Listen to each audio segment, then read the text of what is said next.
Vamos começar? Olá, boa noite a todos. Estou verificando se a live está rolando certo. Está tudo funcionando correto. Hoje a gente vai reagir a essa live aqui do canal Foco, esse debate, né, do canal Foco. O que eu sempre digo aqui para vocês dentro do canal, e eu volto a repetir, nenhum desses debates é para descobrir a verdade, tá? Nenhum desses debates, talvez eles tenham algum valor realmente, do ponto de vista social, mas nenhum desses debates é realmente para descobrir quem está falando a verdade e quem não está, tá? Então eu queria deixar isso bem claro, tá? Esse debate não vai responder as dúvidas de verdade das pessoas. Se vocês querem saber saciar suas dúvidas, estudem, tá? O debate não serve para isso, mas a gente vai reagir a esse debate e vamos ver o que vai acontecer.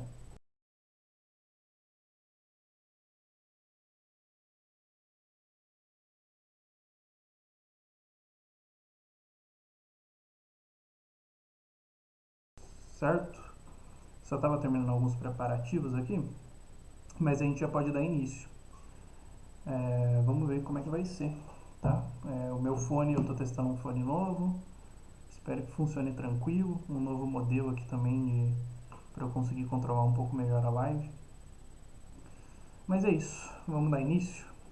A própria escravidão, os governos... O fato da gente ter livre-arbítrio agora ilustra que Deus é mau e, portanto, Deus não existe. Não existe nada sem o Criador. Então, logo, se existe algo, se existe alguém, se existe o bem, se existe o mal, tem o Criador. E o Criador é Deus. O cristianismo ele vai dominar o mundo. O cristianismo, ele também já foi uma barbárie. O cristianismo ele acabou com os impérios barbáricos. E ele impôs outra barbárie. As cruzadas, o cristianismo ele pega a morte das pessoas, o cristianismo ele pega a eugenia, matar criança. Qual seria a melhor forma da religião existir no mundo? Não se intrometendo na vida dos outros. Isso significa que Deus, ele é vil, ele é cruel. Jesus não me forçou. Jesus me convidou a convidar, mas eu não sou obrigado. É incrível você acreditar que uma explosão criou o mundo. Tem que ser louco mesmo pra acreditar nisso. Esse daqui já dá pra você ver que é Terra Jovem, né? Legal. Sempre relembrando, tá? O meu ponto de vista ele sempre vai ser, ainda que eu sou um católico praticante, o meu ponto de vista com relação à fé sempre vai ser o ponto de vista católico, com relação à ciência sempre vai ser o ponto de vista científico, tá? Eu não tenho isso que muitos cristãos têm de ou é ciência ou é religião, sempre são mundos de conhecimento distintos. Eu abro a Bíblia para você e mostro todos os mandamentos. Eu mostro como Deus manda matar os amalequitas, toda criança de colo. Sim, você pode abrir a Bíblia para poder falar isso, mas você não tem autoridade nenhuma para poder interpretar isso. Então quem tem? Vocês têm 40 mil religiões diferentes cristãs. Qual que tá certo, então? Olá, meu nome é Vicente Cury. Quer que eu responda mesmo? Eu não vou entrar muito nesse debate, mas do meu ponto de vista, a fé inicial, a fé católica, é a fé verdadeira, tá? Não tenho nem como entrar mais fundo nisso. Hoje, simplesmente ela é, tá? A fé verdadeira. Vou fazer vídeos mais sobre isso em algum momento do futuro, tá? Não que esse canal, ainda que eu pregue a fé católica, esse canal ele não é focado só no catolicismo, então eu não pretendo entrar em vídeos muito longos sobre esse assunto ou ficar respondendo vídeos sobre pessoas falando sobre esse assunto. Eu assisto esses vídeos aqui mais para ver os argumentos da Terra Jovem, tá? Eu acho que eu tenho mais interesse nisso do que realmente nos outros. Se vocês pararem para ver nos últimos debates de criacionismo contra cientistas, contra ateus, eu sempre sou muito receoso contra os dois lados, tá? Eu acho que isso a gente tem que ter essa distinção das coisas. Mas eu acredito na fé católica, eu acredito tanto na fé inicial apostólica, tenho um maior respeito pelas igrejas ortodoxas, ainda que eu seja católico romano, mas é isso. Não tenho, com relação aos evangélicos também, maior respeito, ainda que eu compreenda que eles estão errados, completamente errados. estamos diante de um dos maiores desafios da nossa sociedade. o diálogo. O objetivo de hoje não é encontrar um vencedor, e sim entender se, apesar das diferenças ideológicas, a gente consegue encontrar consenso. A regra é simples. Eu vou apresentar algumas perguntas e afirmações de temas que mais... Vamos ver os temas? Interessante. Eles estão apresentando logo no início, né? Nossa, tô falando demais, não sei nem quanto tempo vai ter essa transmissão. Por sinal, vocês estão vendo? Não, né? Tá. Vamos dar uma olhada nos temas. Faz mal não, né? mais afetam... Se Deus é bom, por que existe tanto sofrimento no mundo? De onde vem o certo e o errado? Qual é a melhor explicação para a origem do universo? Eu acho que a que eu mais vou me interessar é essa daqui mesmo, ó. Sobre a origem do universo, tá? Eu acho que é a que eu mais vou comentar sobre, com relação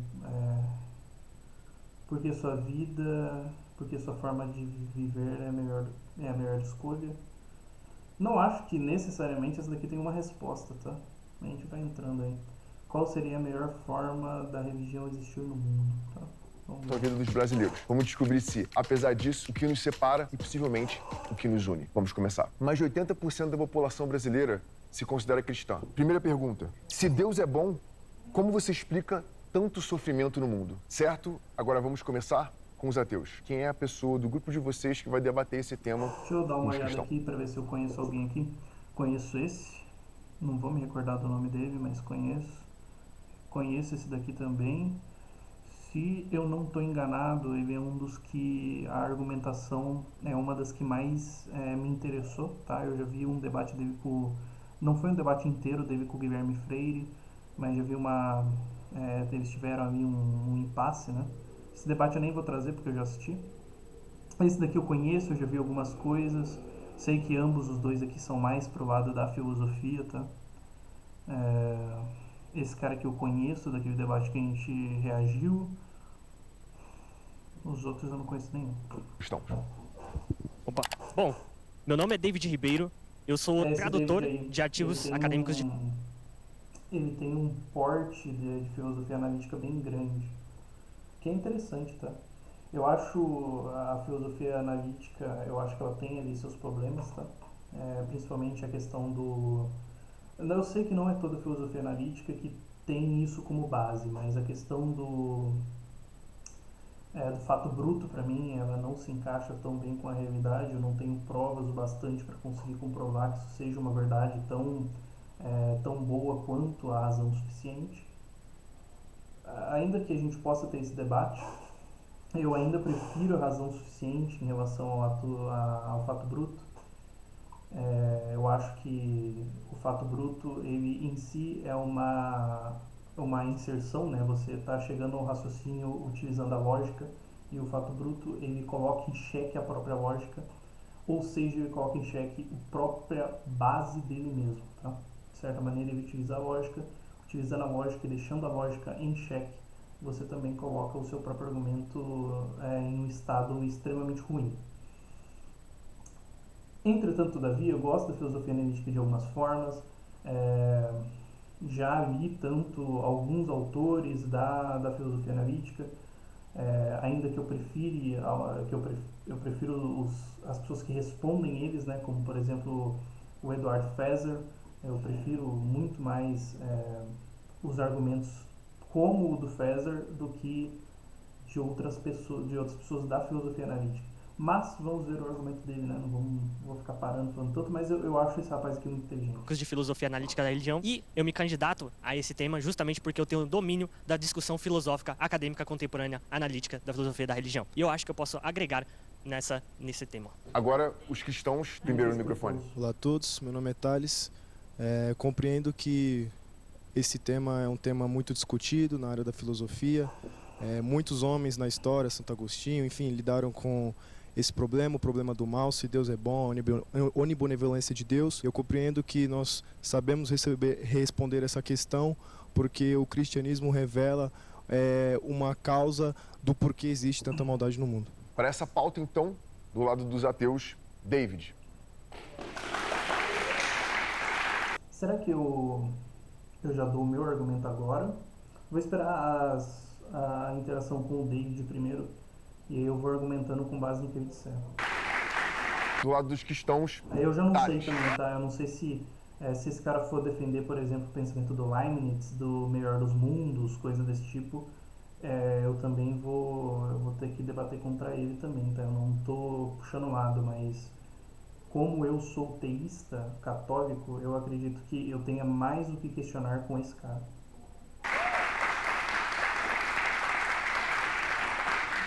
O David e o Thales vão ter 10 minutos para buscar um consenso para o tema Se Deus é bom, como você explica tanto sofrimento no mundo? Bom, mais uma vez, prazer, David. A gente conversou ali um pouco. Acerca dessa pergunta, se Deus é bom, porque há tanta maldade no mundo, foi até um tema que a gente lidou com o professor Daniel Gontijo. E quero lembrar aos meus amigos cristãos. Conheço um pouco do Gontijo. Deu uma travada aqui. Professor Daniel Gontijo. E quero lembrar aos meus amigos cristãos.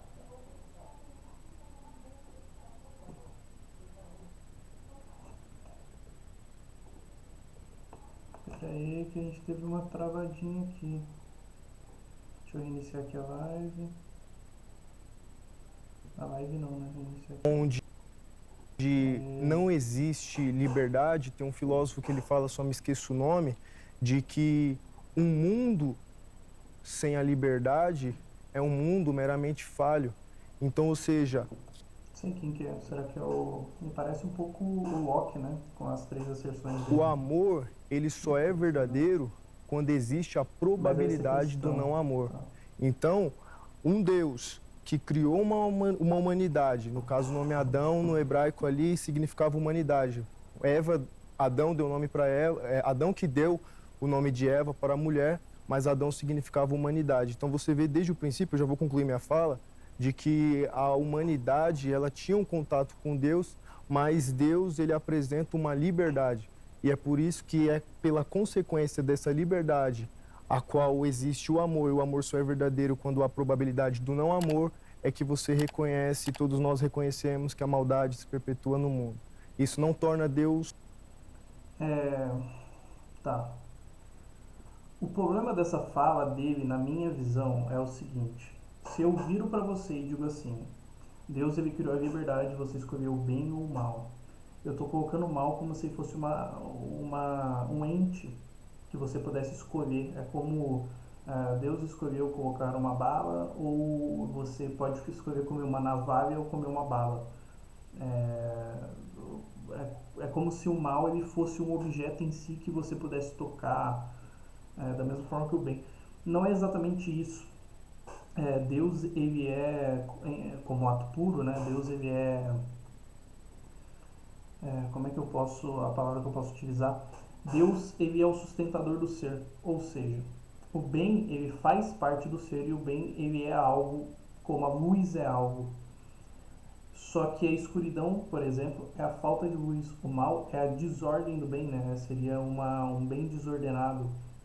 Ou como São Tomás de Aquino vai dizer, vai ser a ausência de um bem devido. Eu prefiro o pensamento da questão da desordem. Por quê? Porque Deus ele criou o animal humano capaz de sentir dor e as mesmas partes do corpo humano que são feitas para sentir dor são as mesmas que são feitas para sentir prazer, são as mesmas que sem ela a gente não viveria. Então aquilo que nos causa dor, aquilo que faz a gente sentir dor é a mesma coisa que faz com que a gente consiga sobreviver e que a gente evite a dor. Isso é interessante porque se a gente fala por que existe a dor física no mundo, é justamente porque a natureza se fez assim. Por que existem vulcões no mundo? É justamente porque a natureza, Deus não desliga a gravidade na hora que você cai para você não sentir dor. As leis físicas, as leis da natureza, elas permanecem. E elas não são feitas para serem ruins ao extremo. O que torna algo ruim realmente é o ponto de vista humano. E a gente não compreende isso com exatidão. A gente costuma compreender a Deus com a nossa ótica humana. A gente não troca o observador, né? Como eu diria numa questão mais física mesmo. Se você está dentro da física, você costuma trocar o observador. Desse ponto de vista, Deus é o observador completo, aquilo que observa todo o universo. Do nosso ponto de vista, a gente está observando de uma forma, não necessariamente essa forma é correta. Eu tive um professor de química certa vez que ele disse uma frase muito boa, que é: a verdade ela existe independente de você. Agora, o ângulo com que você vê a verdade pode não ser o mesmo ângulo que outra pessoa vê. Então, no que você enxerga o mal, para outra pessoa pode ser um bem. O que acontece é que o mal ou o bem, eles são absolutos. Existe o mal e o bem de forma absoluta. Não o mal em si, o mal como a ausência de Deus por absoluto, já que Deus é a própria essência, Deus é o bem. Deus não é refém do bem, né? O bem que se posiciona perante a Deus e não Deus perante o bem, não é que Deus se curva perante Deus, não é que Deus ele precisa seguir o bem, mas que o bem ele é parte de Deus. Quando você está fazendo bem, você está em comunhão com Deus. Dessa maneira, quando a gente tem essa coisa das coisas naturais, por exemplo, que eu já falei naquele debate do Sacani, as questões naturais elas são físicas. Deus ele não desliga a lei da gravidade, Deus não desliga a lei da termodinâmica, Deus não desliga as leis de Pascal, de fluidos, de pressão, de área.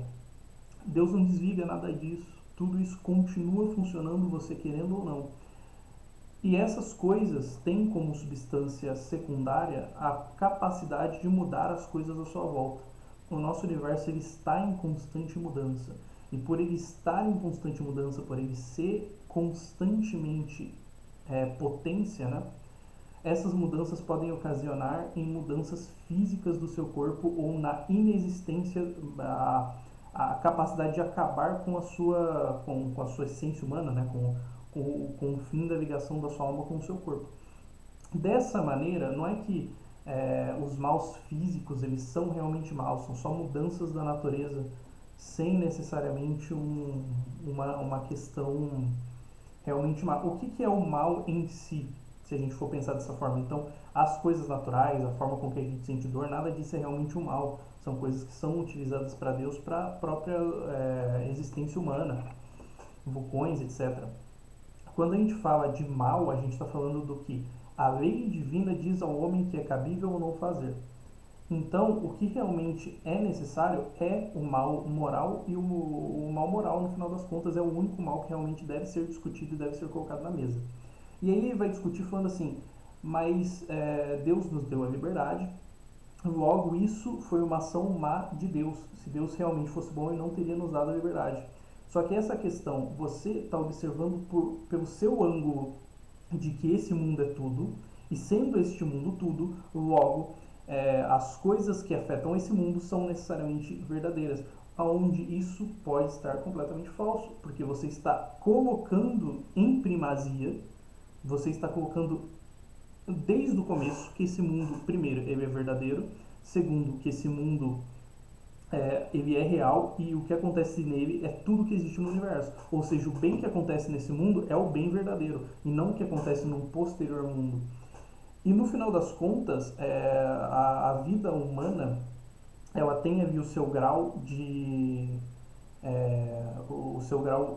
a sua qualidade ali, mas o que realmente, o motivo de você estar vivo, o motivo de você viver do ponto de vista católico, é para ir para o céu. Ou seja, você vive a sua vida fazendo decisões boas para você chegar no final da sua vida e ir para o céu. Se você faz decisões ruins, você não vai para o céu. O que eu quero dizer com isso? A punição daqueles que causam mal na terra, segundo essa liberdade, será o inferno. A bênção daqueles que não fizeram mal nessa terra é o céu. Essa terra aqui, ela não é feita para você ser feliz. Deus nunca virou para ninguém e falou assim, eu criei esse mundo com a intenção que esse mundo seja feliz. Não, esse mundo aqui é para vocês fazerem a escolha, se vocês querem estar comigo ou querem estar longe de mim. Vocês vão decidir. Eu estou dando a escolha a vocês. Vocês decidem. Chegaram nesse mundo, agora vocês decidem. Não tem a ver, entendam o que eu quero dizer, não tem necessariamente algo a ver com esse mundo aqui a nossa liberdade desse mundo ela ser um ato ruim de Deus. Foi a decisão de Deus. É o que, por exemplo, quando teve uma entrevista do Nobel de Física de 2022, o Aston, estavam conversando com ele, né, uma entrevista, eu não vou me recordar de qual jornal, mas o Aston, ele estava conversando e perguntaram para o Aston, você disse certa vez que, salvo engano o nome desse cara é Aston, tá? Eu não lembro, tiveram 3 Nobel de Física em 2022 e eu não me recordo, mas é algo parecido com isso. Aí perguntaram para ele, você disse que nem Deus sabe onde está a partícula quando tem o teleporte quântico, né? Quando tem essa passagem de alguma coisa com entrelaçamento quântico. Aí ele respondeu assim, eu não tenho como saber, eu não sou Deus. É exatamente isso, tá? Todo mundo aqui está se colocando no lugar de Deus sem ter primeiro a capacidade de Deus, sem ter o conhecimento de Deus, sem estar no mesmo estado que Deus, já que Deus não está dentro do tempo e do espaço, sem você ter nada, nenhuma compreensão do bem como Deus tem, e você está debatendo se Deus ele é bom ou é mau, sem você ser Deus. Então, a própria existência desse debate, para mim, é um erro extremo, porque você não é Deus para você saber qual decisão Deus deveria tomar. O ponto de vista que essas pessoas elas têm nesse debate é um ponto de vista em que você não está levando Deus a sério. Por quê? Porque você está chegando e falando assim, se Deus existe, ele deveria ter feito o mundo dessa maneira. Só que se Deus existe e o mundo é dessa maneira, necessariamente Deus fez dessa maneira.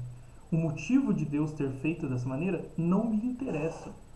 Talvez você não tenha motivos cognitivos para conseguir saber.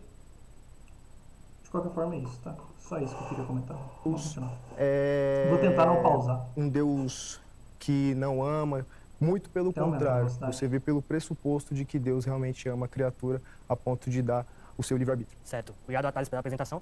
E assim, Thales, essa resposta que você deu é uma resposta bastante conhecida, né? Tanto ateus quanto cristãos acho que já se depararam com essa resposta antes. Tanto a resposta no caso do mal como privação de um bem devido, que é agostiniano, quanto a resposta do livre-arbítrio, que é vinculada não só com o próprio Santo Agostinho, né? Mas também com outros autores como o Alvin Plantinga, né? Da filosofia analítica, enfim, autores protestantes também já se debruçaram sobre esse tipo de resposta aos problemas do mal. Primeiramente, a gente tem que ter uma clareza sobre as formulações distintas do problema do mal. O problema do mal é uma família completa, né? Inteira ali, que envolve várias formulações distintas desse problema, né? O problema da dor e do sofrimento, e da compatibilidade disso ou não com a existência desse Deus bondoso. E há alguns problemas com essa resposta agostiniana, acerca tanto do mal como privação devido, quanto a questão do livre-arbítrio, que é basicamente o seguinte. Primeiro, existe uma limitação nessa resposta, né? É bom a gente deixar claro, para explicar todos os sofrimentos e as dores existentes no mundo. Existem algumas dores ou sofrimentos que são chamados na literatura relevante de filosofia analítica males horrendos, né? Uma filósofa chamada Marilyn McCord Adams, ela explica no livro dela justamente o que é esse tipo de mal. É um tipo de maldade onde, no caso, todo o aspecto de positividade, de significado da vida de uma pessoa é extirpado de uma vez só.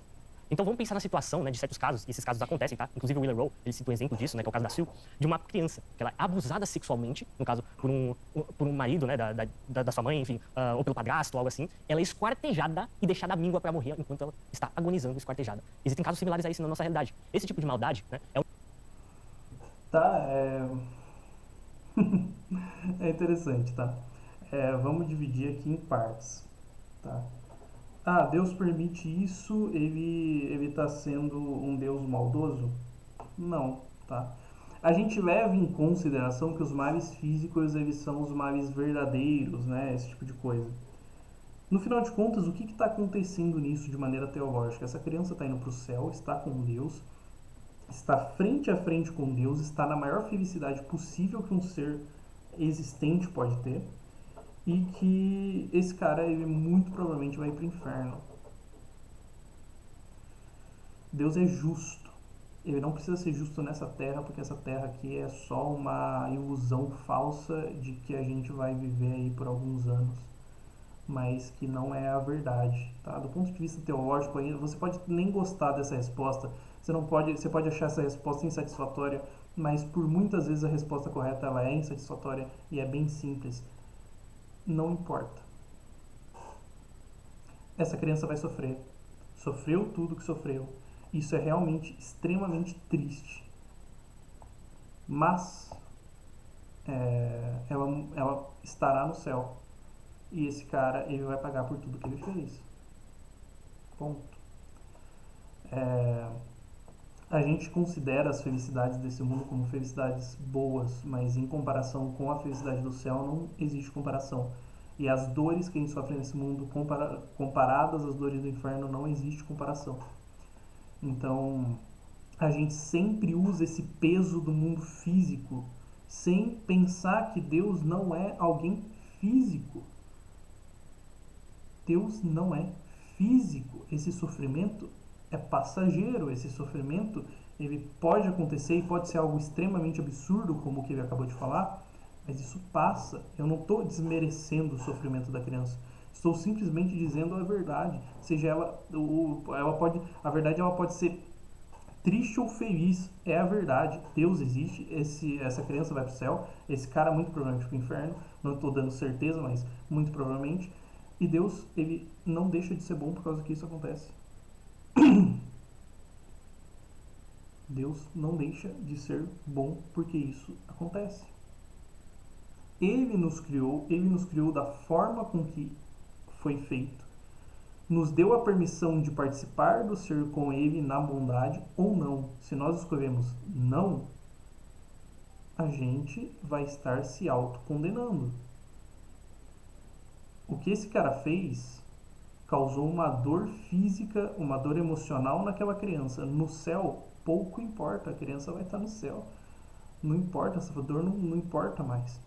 Eu acho que eles têm dificuldade de entender a teologia, cara. Então, eles utilizam muito da filosofia, mas não entendem a teologia da coisa. É um tipo de mal horrendo que favorece com que, no caso, o valor do livre-arbítrio seja superado em detrimento desse tipo de maldade ocorrida. Porque, no caso, nós intuitivamente, né, como sociedade, nós percebemos que existem certos tipos de maldade que, no caso, não admitem a gente respeitar a liberdade de certos indivíduos de realizar aquilo. Nós buscamos prevenir. Sim, óbvio que existe em sociedade. Agora, o fato dessas pessoas fazerem, elas têm a liberdade de fazer. É uma lei do universo, cara. Você nasceu livre para fazer essas coisas. Se você tem a liberdade de fazer essas coisas, Deus não vai desligar uma lei porque alguma coisa ruim pode acontecer com essa lei. Porque senão, não seria o Deus que criou desde o começo as coisas perfeitas. Se as coisas desligassem no meio do negócio, não seria um sistema bem feito. Prevenir esse tipo de situações, principalmente quando envolve crianças inocentes, vulneráveis, justamente para não ocasionar nesse tipo de coisa, ok? Então já é uma limitação na resposta do livre-arbítrio para lidar com alguns tipos de males que parecem superar inteiramente o valor do livre-arbítrio, do valor do livre-arbítrio que tanto atribuem para ele. Outra coisa, essa concepção de livre-arbítrio que você está advogando, né, e que é necessário, né, na visão de muitos cristãos pelo menos, né, principalmente arminianos, né, é a ideia de livre-arbítrio libertário. É aquela ideia que, no caso, a liberdade envolve nós podermos ter a oportunidade de ter realizado outras ações dadas as mesmas circunstâncias, né, neurofisiológicas, ambientais, etc. Né?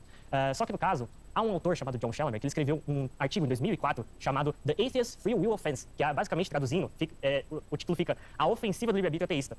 E essa ofensiva, né, eu vou terminar aqui, vou concluir, já vou passar, essa ofensiva do livre-arbítrio, ela lida, no caso ali, em ilustrar que essa noção, né, essas analogias de autômato, de manipulação que os cristãos usam, né, por exemplo, filósofos como John Hick usam, para tentar ilustrar que, se Deus não desse o livre-arbítrio libertário, você seria como, no caso, um autômato, né, no caso, as outras pessoas, né, seria como se tivesse uma pessoa manipulando você e você está agindo por livre e espontânea vontade. Essa concepção, ela é problemática porque, na verdade, quando a gente pensa em outras formas de relacionamentos possíveis que poderiam ser instanciadas na realidade, que Deus poderia executar, nós conseguimos visualizar, né, claramente que a situação dos indivíduos não seria análoga a essa, se Deus instanciasse ele sem esse livre-arbítrio. Seria mais análogo a uma pessoa que continua tendo estados psicológicos segundo a sua opinião, não é de Deus. Tem um debate muito bom, cara, do que aconteceu no século XIII, mais ou menos. Todo mundo estava debatendo com relação a se poderia existir vida fora do planeta. Teólogos mesmo debatendo. E aí o bispo de Paris, se eu não estou enganado, ele vira para todo mundo e diz o seguinte: vocês não podem dizer que Deus não poderia ter feito vida em outro planeta. Aí todo mundo, por quê? Porque você vai estar limitando a Deus. Quando você diz Deus deveria ter feito dessa forma, logo ele não é Deus, porque você está decidindo como humano e não ele como Deus. Você é um humano, as pessoas não entendem que elas são humanas e a mente delas é humana, não é divina. Se Deus escolheu da forma que escolheu, ele teve um motivo e ele não tem que te dar satisfação. Seria como se o universo, para fazer qualquer coisa, tivesse que pedir a opinião da formiga, cara. É a mesma coisa que você olhar para uma montanha e falar assim, essa montanha, ela não é boa porque ela fez um terremoto. Nossa, a montanha não é boa porque ela fez um terremoto? Mas a montanha, mas tem toda a circunstância física para aquilo acontecer. Se a gente pensar em Deus ainda, que é um ser, entendam, tá? Não é racional como humano é racional, mas ele é racional do ponto de vista que, por ele ter criado um universo inteligível, logo ele demonstra ter algum tipo de conhecimento, algum tipo de inteligência, afinal de contas, para você montar um computador é necessário ter inteligência, para você criar um universo com leis e regras infinitamente complexas também é necessário. Esse Deus, as decisões dele não tem que ser partidas do pressuposto que você pode compreender. Esse que é o negócio da teologia que o pessoal não entende. Se você pega São Tomás de Aquino ele não argumenta que Deus que você pode saber o que Deus está fazendo. Ele não argumenta que ao saber o que Deus está fazendo você, por exemplo, você consiga compreender. São Tomás de Aquino ele vai dizer que nós não conhecemos Deus porque nós não conhecemos o que Deus faz, nós conhecemos o que Deus não faz e a partir disso a gente toma nossas decisões. Nós sabemos que Deus não é físico, nós sabemos que Deus é espiritual, nós sabemos que Deus está fora do tempo, do espaço e tudo mais. Isso a gente não sabe, a partir disso que a gente não sabe, a gente tenta categorizar Deus de alguma maneira. Mas o próprio conhecimento, as ações de Deus é algo que está completamente fora da nossa alçada. Quando você tem esse tipo de debate, você está se colocando no lugar de Deus como se você tivesse o conhecimento dele e como se você tivesse o poder de fazer essas escolhas que Deus fez. Os complexos, né, seres sociais, pessoais, etc., com as mesmas características que nós atribuímos valor moral, só que no caso, envolveria um tipo de relacionamento, no caso ali, que envolveria um aprofundamento nesse conhecimento com Deus e nesse relacionamento com Ele. Então, se esse cenário é mais valioso do que o atual, e Deus distanciou o nosso cenário atual com a gente tendo livre-arbítrio libertário... Mas quem que tá dando valor, entendeu? Porque o que dá o valor às coisas? Essa é uma das perguntas que eu gostaria de compreender. O que dá o valor às coisas? Porque do meu ponto de vista como católico, o que dá o valor às coisas é Deus. Logo, o maior valor que algo pode ter é a decisão de Deus. Deus é que dá o valor às coisas têm valor porque Deus assim os deu. Se Deus, se parte do ser de Deus é o bem, logo o bem tem valor porque é parte do ser de Deus. Significa que Deus, ele é vil, ele é cruel. Porque esse tipo de liberdade é o que permite esses males... E a pergunta é errada, tá? Deus não é bom. Deus é o bem. ...horrendos de serem instanciados na nossa realidade. Mas por que isso é a própria essência? Preocupação para você, por exemplo. Porque você concorda com Nietzsche de que a moral é relativa? Não concordo com ele. E eu defendo, no caso, uma perspectiva objetivista moral. Mas isso aqui não é necessário para... Ele provavelmente defende o fato bruto com relação avançar o problema do mal. O problema do mal, ele é um argumento que ele pode ser avançado como um argumento parcialmente interno ou completamente interno à cosmovisão do cristão. O ateu, ele pode ser um antirrealista moral. Ele pode... E aí que tá, né? Mas se você enxerga o argumento sobre... Aí que tá, o argumento do bem não é um argumento cristão, cara. A gente está respondendo uma pergunta ateia com relação a Deus e o mal. E o problema do mal. Estamos respondendo essa pergunta ateia. Se os ateus, eles querem que a gente responda essa pergunta sem Deus, sem o Deus que a gente acredita, não tem como. Se você está perguntando e falando assim, como que o universo, com essas circunstâncias, pode coexistir com um Deus bom, você está fazendo uma pergunta para nós sobre o Deus bom. Ele tem que estar na equação, você não pode tirar ele da equação, não é um argumento nosso, é uma resposta nossa ao seu argumento. Ele pode ser um niilista, mas o que é importante é que o cristão acredita no realismo moral, na metaética, na ideia de que a fundação da moralidade objetiva se ancora nesse Deus. O cristão, ele acredita que existem julgamentos e valores morais objetivos. E é só isso que o ateu precisa para avançar o problema do mal. Ela é uma inconsistência interna na visão de mundo do próprio teísta, ou então uma evidência externa que se coaduna melhor com a visão ateísta, naturalista do que teísta. Se não existe, porque você acabou de admitir que você concorda com uma moral objetiva, certo? Se existe uma moral objetiva e a gente é só matéria vagando pelo espaço, por que essa preocupação de certo e errado? Por que a sua consciência...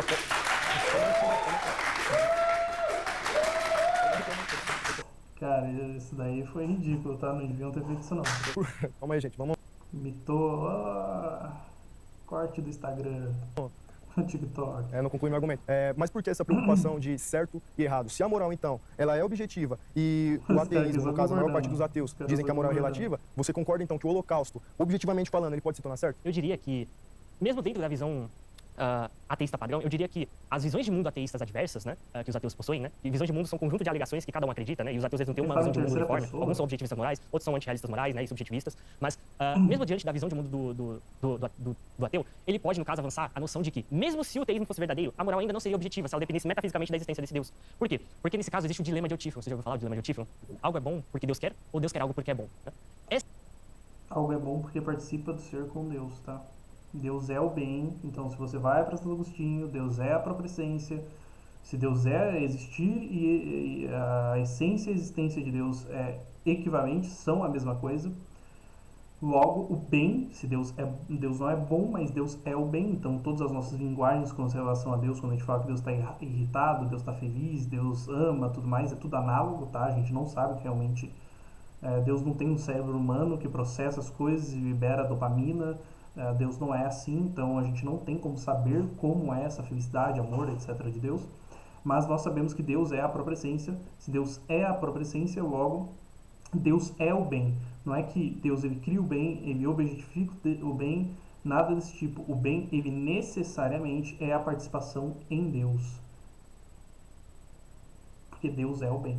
Então, quando você participa, faz alguma coisa boa, basicamente você está fazendo uma ação que está em sintonia com Deus, que está com Deus. Esse dilema é um dilema complicado, porque se um cristão diz que algo é bom porque Deus quer, porque ele deseja... Aí que tá, né? Todo mundo, acho que se você já estudou tomismo, você entra nessa questão. E só que é uma interpretação errada. A questão está escrita de maneira errada.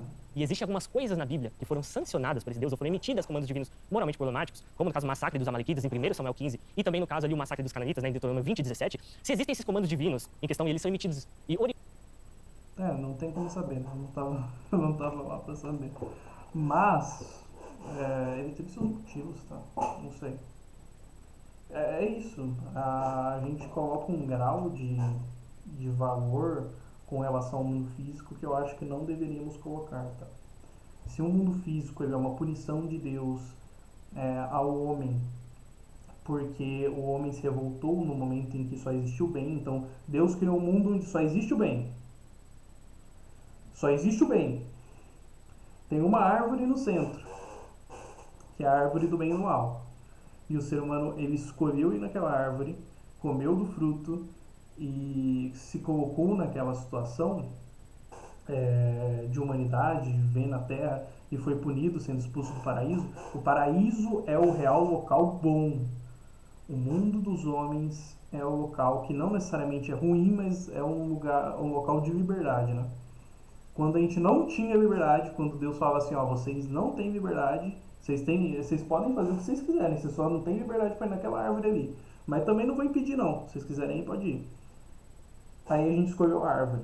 E a gente escolhe cada dia a árvore, cara. Sempre que você faz uma ação ruim, você está escolhendo a árvore. Então você está julgando que Deus deveria fazer um mundo onde o mal não poderia ser permitido quando você faz o mal todos os dias. Você mesmo não se limita. E você queria ser limitado por Deus, porque se Deus não te limitasse, Deus não é Deus. De qualquer forma... E oriundos de um ser que supôs ali o massacre dos Cananitas, né, em Deuteronômio 20 e 17...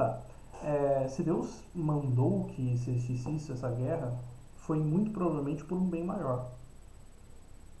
Ou um bem devido. Então, realmente...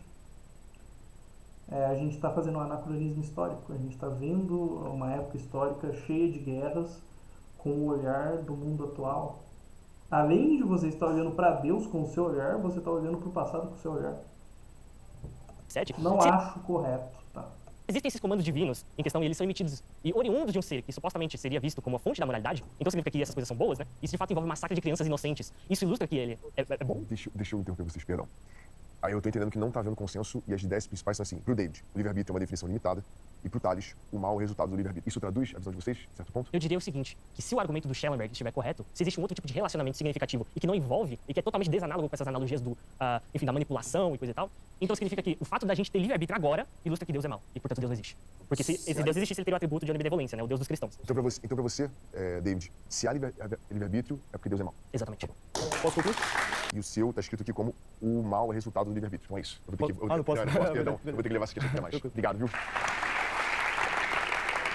Eu vou começar perguntando para os ateus quem concorda com a fala do David de que o livre-arbítrio prova que Deus é mau. Quem discorda da fala do David? Eu vou dar a oportunidade para 2 pessoas falarem, tá? Então, eu discordo da fala dele em questão da parte de falar que Deus... porque se você não acredita que Deus existe, logicamente, eu acho que o bem e o mal não vem de Deus, vem do ser humano. Então, essa é a minha definição de que... indo contra o que ele falou. Com os cristãos, quem concorda com a fala do Tales de que o mal é resultado do livre-arbítrio? Quem discorda? Eu vou dar a oportunidade para 2 pessoas falarem, tudo bem? Meu nome é Eliomar e eu não acredito em livre-arbítrio. Isso é uma fala forte, talvez as pessoas não entendam, mas eu sigo uma linha mais calvinista, então eu não acredito em livre-arbítrio. Deus, sim, fez o homem. E a única possibilidade de ele ter livre-arbítrio foi no Éden. Assim que Adão pecou, o homem ficou condenado. E a partir disso, nós estamos condenados. O mal vem da decisão de Adão lá atrás. Então, toda a humanidade está corrompida. Se plantas nascem espinhos hoje, a gente pode olhar na Bíblia, é por conta da queda de Adão. Por isso que eu não concordo. Isso já está definido. Bom, eu me chamo Matheus Hermógenes. Eu discordo que o mal ele não vem inerentemente pela questão do livre-arbítrio. O mal ele começa e ele dá início na questão de uma vontade que todo ser humano ele possui. Tem um livro que o homem ele... Outra coisa interessante com relação aos cananeus, outras passagens da Bíblia, os cananeus eles estavam completamente corrompidos. Tá? O medo de Deus é que eles corrompessem o povo de Israel. Uma coisa que precisa ser dita é que se Deus é o bem e Deus é a vida, ele é essas duas coisas, não é que Jesus ele não diz que eu caminho, não, eu sou o caminho. Ele não diz que eu tenho a verdade, eu sou a verdade. Ele não diz que ele tem a vida, eu sou a vida.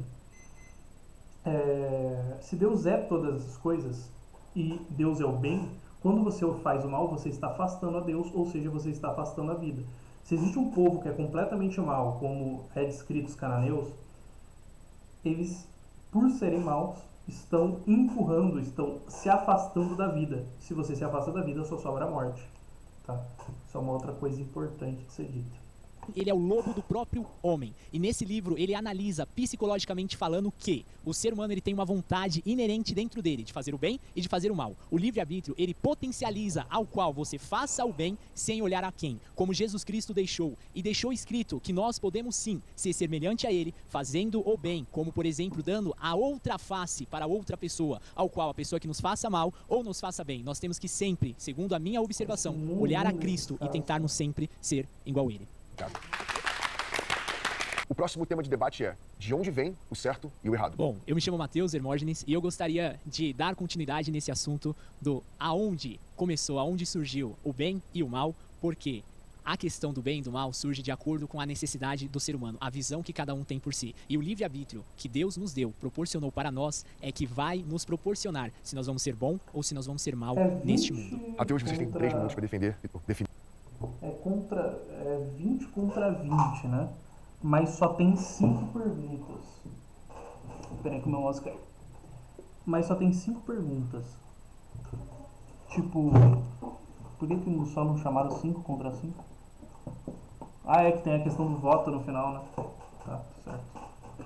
Tá certo. Tá certo. Definir, desculpa, quem vai defender o tema de onde vem o certo e o errado? Meu nome é Cauã e acredito que o cristianismo distorceu o que é certo e errado, e eu sou versado em filosofia moral e gostaria de quebrar essa distorção feita pelo cristianismo. Quem vota pelo Cauã, levanta a mão bem alto, por favor. Do lado dos cristãos, quem vai debater o próximo tema é o Matheus.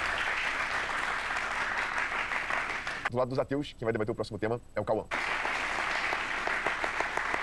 Vocês vão ter 10 minutos para buscar um consenso no próximo tema, que é de onde vem o certo e o errado. Bom, basicamente, o que o cristianismo faz é tratar, o problema principal é que o cristianismo trata, as religiões geralmente, tratam o bem como tendo um valor instrumental, ou seja, só tem algum valor quando é usado por Deus para certo fim específico.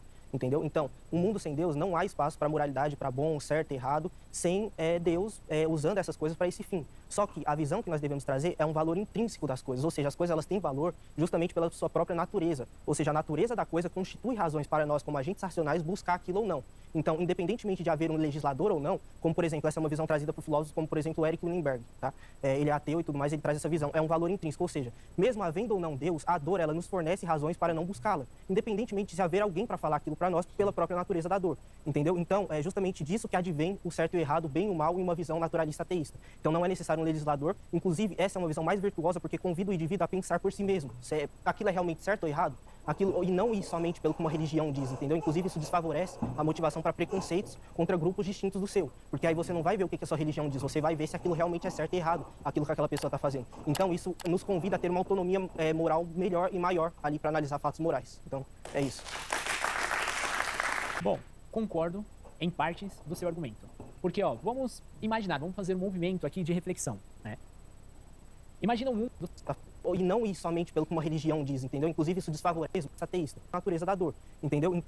Independentemente de... Ou seja, a natureza da coisa constitui razões para nós, como agentes racionais, buscar aquilo ou não. Então, independentemente de haver um legislador ou não, como, por exemplo, essa é uma visão trazida por filósofos como, por exemplo, o Eric Weinberg, tá? Ele é ateu e tudo mais, ele traz essa visão. É um valor intrínseco, ou seja, mesmo havendo ou não Deus, a dor, ela nos fornece razões para não buscá-la, independentemente de haver alguém para falar aquilo para nós pela própria natureza da dor, entendeu? Então...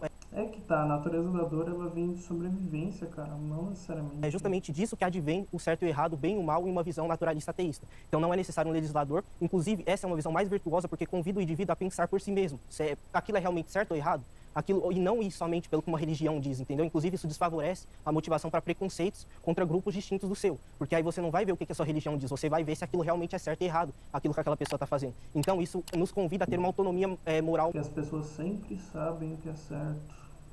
Melhor e maior ali para analisar fatos morais. Então, é isso. Bom, concordo em partes do seu argumento. Porque, ó, vamos imaginar, vamos fazer um movimento aqui de reflexão, né? Imagina um mundo ao qual não exista Deus, não exista religião.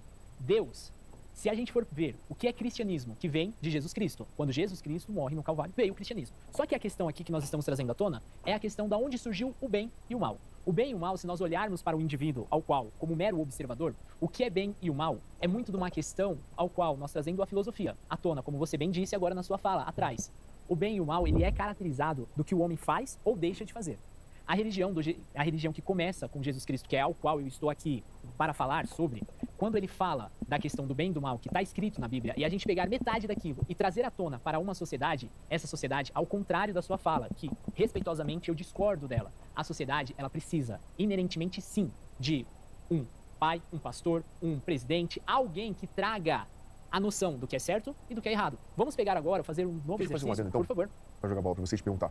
O que o outro lado não entende sobre isso que você citou, de que o bem e o mal vem da natureza das coisas? Então, basicamente, o problema deles é que eles tratam como se a única forma de fundamentar a moralidade fosse havendo um legislador e tirando o valor intrínseco das coisas. As coisas teriam valor apenas instrumental. Por exemplo, o bem que eu faço só tem valor à medida que é usado para eu chegar no paraíso, por exemplo. Deus, ele utiliza aquela ação como um fim último. Ou seja, mas não é necessário que haja um fim último. As coisas têm valor por si próprias, dada a natureza intrínseca delas. E o que você acha que ele não entende sobre o bem e o mal vir das ações? A questão é o que me prova que essas coisas têm valor intrínseco, entendeu? O quê? O que dá... Entenda que nada tem valor se não for o dado, tá? Se não for dado a ele. O dinheiro é só papel se não tiver algo para dar valor a ele. E você não pode simplesmente pegar uma nota de dinheiro e falar assim, ó, agora isso daqui é dinheiro.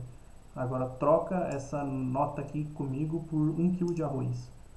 Vamos dizer, né? Um mundo que não existe dinheiro. Você pega um papel e troca e fala assim, não, isso daqui é dinheiro, me troca por arroz, vale. Só você achar não torna algo verdadeiro. Isso que eu falei é uma noção social, mas agora colocando no todo mesmo, nada tem valor intrínseco. Absolutamente nada. Tudo que há valor é dado esse valor por algum mecanismo externo. Da ação do homem. O bem e o mal, na minha concepção, quando ele fala sobre a falta, quando você fala que não precisa de um legislador, eu faço um outro movimento de imaginação aqui com você e com todos aqui que estão nos assistindo. O bem e o mal que a gente aprende desde criança em casa. Logo, nós temos um pai, nós temos uma pessoa, não um pai, pode ser pai, avô, enfim, uma pessoa paterna que ensina desde criança o que é o bem e o mal. Só que, se nós olharmos lá para uma pessoa matuta, uma pessoa que nunca leu nada, que não chegou nenhuma informação, ela vai saber que matar e roubar é errado. Logo, da onde que vem esse ensinamento? Logo, da onde que vem essa questão do campo neurótico, do campo cerebral da pessoa, para falar se isso é bom ou se é ruim? Será que aí dentro é só um exercício de imaginação ao qual... A questão é que pode se usar evolução, né, cara? Se todo mundo se matasse, de uma maneira evolutiva, seria algo completamente ruim, né? Não sei se eu concordo com esse argumento, não, tá? Eu sei o argumento que ele está fazendo. O argumento que ele está fazendo é basicamente dizer o seguinte: a noção moral, a lei natural é intrínseca ao homem. Compreendo, concordo plenamente, não tenho o que discordar. A noção é intrínseca ao homem mesmo. Mas você não precisa. Eu acredito nisso, eu acredito que a lei moral é intrínseca ao homem, só que eu não preciso da lei moral para pensar que matar é necessariamente errado do ponto de vista evolutivo. Tá? Eu acho que esse é o único ponto que eu realmente vou discordar aqui completamente. Então é isso, do ponto de vista evolutivo, realmente você pode, não existe essa necessidade da lei natural. Ainda que eu creia que a lei natural existe, mas é algo que os dados que eu tenho para comprovar que a lei natural existe porque eu não enxergo um dado necessariamente evolutivo, não acho que a evolução necessariamente explique completamente a compreensão moral, mas esse exemplo que ele deu, na minha visão, é ruim. Ao qual eu trago à tona para todos refletirem aqui. Será que aí dentro não há Deus? Na minha opinião, sim, há Deus. Porque Deus, ele é aquele que nos une. Deus, ele não é aquele que afasta. Deus, ele não está dentro de uma religião. Deus, ele é Deus. Ele é puramente único. Uma dialética boa. A argumentação não é muito... assim, a argumentação é razoável, mas a dialética dele é muito melhor. É extremamente boa. É Deus que nos traz a noção do que é bom e do que é mal. Certo. Mas aí a sua noção, ela ignora justamente o progresso moral, tá? Porque a sua noção implica que, por exemplo, Deus teria colocado, nos ensinado o que é certo e o que é errado. Mas não, houve justamente um progresso moral. Por exemplo, antes a escravidão era considerada certo, o que é uma abominação, entendeu? Posso? Não, só para complementar. O que é uma abominação, entendeu? Houve todo um progresso moral. E daqui a alguns anos a sua existência vai ser vista como uma abominação, porque tudo evolui, nada é absoluto, tudo é relativo. Então, questão de evolução só mostra um relativismo dentro da sua visão moral. E esse relativismo, se daqui a alguns anos a escravidão voltar a ser moralmente boa, você vai concordar com ela? Ou se daqui a alguns anos a gente tiver em um admirável mundo novo, né, como no livro, será bom? E uma outra pergunta entenda que você está enxergando o tempo passado a partir do seu tempo, entendeu? E essa evolução não necessariamente é uma evolução boa, tá? Você está considerando com base na moral da sua época, só que a bondade ela não é relativa, como a gente já viu. E se você acredita que existe um valor intrínseco no que é bom e no que é ruim, se você acredita que existe esse valor intrínseco, as coisas elas não deveriam mudar drasticamente. Ou seja, não houve um ensinamento pronto para nós. Foi justamente a gente analisando a natureza das coisas, quebrando vieses cognitivos que antes nos impediam de ter uma visão moral correta acerca das coisas, que nós progredimos. Ou seja, não houve esse ensinamento. A não ser que você esteja pressupondo que Deus ele ensinaria inicialmente ali coisas erradas e deixaria a gente progredir. Vamos lá. Eu vou pegar um gancho da qual você falou sobre escravidão. Na Bíblia há relatos sim sobre escravidão. Mas aí nós temos que estar atentos sobre o que era a escravidão naquela época. Do que era a ser calma, por favor. Só explicando que esse não foi o meu ponto, entendeu? Meu ponto é a escravidão no geral, não a escravidão bíblica. Eu estou dizendo a sociedade no geral. Perfeito. Você citou a escravidão. Eu quero colocar aqui a escravidão da Bíblia. Sabe por que eu quero colocar a escravidão da Bíblia? Porque aí a gente... Ele ele fugiu do tema, tá? Esse cara aqui, tá? Porque o que ele está argumentando ali é basicamente o seguinte, né? Dentro de uma sociedade isso evolui, que foi o que eu acabei de responder. O que ele está respondendo, ele está achando que o argumento dele é com relação necessariamente à Bíblia, mas não, ele está fazendo uma argumentação já pressupondo que Deus não existe. E ele aqui está achando que é uma argumentação contra Deus. São coisas distintas. A gente entra em um consenso que, tem muitas coisas ruins na Bíblia, Deus ele não é totalmente bom, a moral do bem e do mal, se Deus é bom, por que ele permite o mal? Enfim, vamos lá, vamos falar só 2 minutos sobre isso. A Bíblia ela fala sim sobre a questão da escravidão, que não era como nós conhecemos na história, tá? Tá, mas ele tá falando de um contexto geral, cara. Um parênteses aqui, escravo era aquele que pegava um dinheiro ou precisava de algo e aí ele tinha sim um tempo, isso tá claro na Bíblia, ele tinha sim um tempo para descansar, ele recebia tudo, perfeito. Agora, só que isso é relevante pro meu ponto, tá? Perfeito, eu só... nada a ver. Aqui só dar uma citada sobre isso, tá bom? Sim, mas você poderia substituir escravidão por qualquer outra abominação. Outra coisa, concordo. Entendeu? Porque aqui... o meu ponto é que não houve esse ensinamento, houve um progresso moral. Ou seja, independentemente da Bíblia... O ensinamento tá indo... Aí que tá. Só que o que essa questão da evolução moral, ela não compreende, é porque um não respondeu o ponto do outro, cara. Porque aqui você diz que é intrínseco, aí depois você diz que é evolutivo, que as coisas elas vão evoluindo com o tempo. Mas isso não explica porque se você deixar duas pessoas, crianças, numa sala sem ter ensinamento nenhum, você entregar uma bala para uma, depois você entregar duas balas só para uma, ela vai dividir com a outra. Então isso é óbvio que se você consegue responder isso evolutivamente, você consegue ter uma resposta interessante a partir do contexto da evolução. Mas esse argumento que ele está dando é um argumento errado, porque ele está colocando que é algo intrínseco. E aí depois ele fala que é algo que evolui com a sociedade. Só que o que era intrínseco evolui com a sociedade e deixa de ser intrínseco. Você não está dando um valor real pro que é bom, porque você deixa todo esse valor relativo à evolução e relativo à sua época. E aí no final das contas ele não é intrínseco, porque ele é relativo à sua época. Está indo progresso. Sabe por que o ensinamento está indo progresso? Hoje, nós como seres humanos, no século ao qual nós vivemos, nós sabemos sim que a internet ela é benéfica e ela também pode ser algo ruim, usada de forma maléfica na mão de uma pessoa. Então aí nós vemos que o bem e o mal está da onde a pessoa, o ser humano, o indivíduo, ele usa de forma como ele quer. Exato, ele mas pode aí você fazer tira o o bem aspecto e o de mal. ensinamento divino. A Não, pessoa está onde? percebendo o que é Ela tá certo e o que é errado percebendo, na entendo. quebra de vieses cognitivos, não o ensinamento divino. Não é preciso ter alguém para ensinar ela. Uma pergunta. O que vocês acham que poderia Analogia ser... ruim. O que vocês acham que poderia ser um consenso que os dois conseguiriam concordar? Em algum momento você cita que você está quase chegando lá, cada um de vocês, mas eu ainda não consegui formalizar. O que seria isso? Existe um consenso? Então, você conseguiria reconhecer que há outras formas de fundamentar a moralidade de uma maneira ateísta e naturalista sem a necessidade de um legislador? Sem a necessidade de um legislador, concordo. Mas você concorda também que não existe, não há como, em suas circunstâncias da humanidade, nós falarmos que existimos, porque hoje logo penso eu, logo existo. Concorda comigo? Se você está aí, se você está me vendo, você pensa, você existe. Não existe nada sem o Criador. Então logo, se existe algo, se existe alguém, se existe... Aí vai tacar no meio de tudo a questão seria uma versão dele da razão do princípio da razão suficiente. Não acho que cabe tão bem ali. Se existe o bem, se existe o mal, tem o Criador. E o Criador é Deus. Não, porque isso pressupõe que as coisas como uma totalidade passaram a existir, não somente uma parte delas. Como, E por tudo exemplo, existe. Não, mas não Tudo. passou a existir, entendeu? Você, por exemplo, você confundir inclusive o Big Bang com o início absoluto é um É erro, você que tá falando. entendeu? É Não, você que tá então falando. não há Você deu a sua necessidade de fala haver sobre uma isso. criação total das Sim, coisas. existe entendeu? o nada. Aí que tá. Tá, mas o que deu origem ao Big Bang na questão... O Big Bang ele fala, eu sempre digo que Big Bang o modelo do Big Bang, lambda, CDM, etc. são modelos de evolução cosmológica. Não é um modelo de como iniciou. Não, nunca existiu. É o que você está falando. Sua tese, não existiu nada, certo? Nunca existiu. Então, se não existiu nada, então tem um Criador. As coisas Não. existem do nada? Não, Você porque consegue não existiu nada inicialmente. Existiu a parte inicial necessária do universo, que é necessário para... Aí que tá, mas por que ela existe?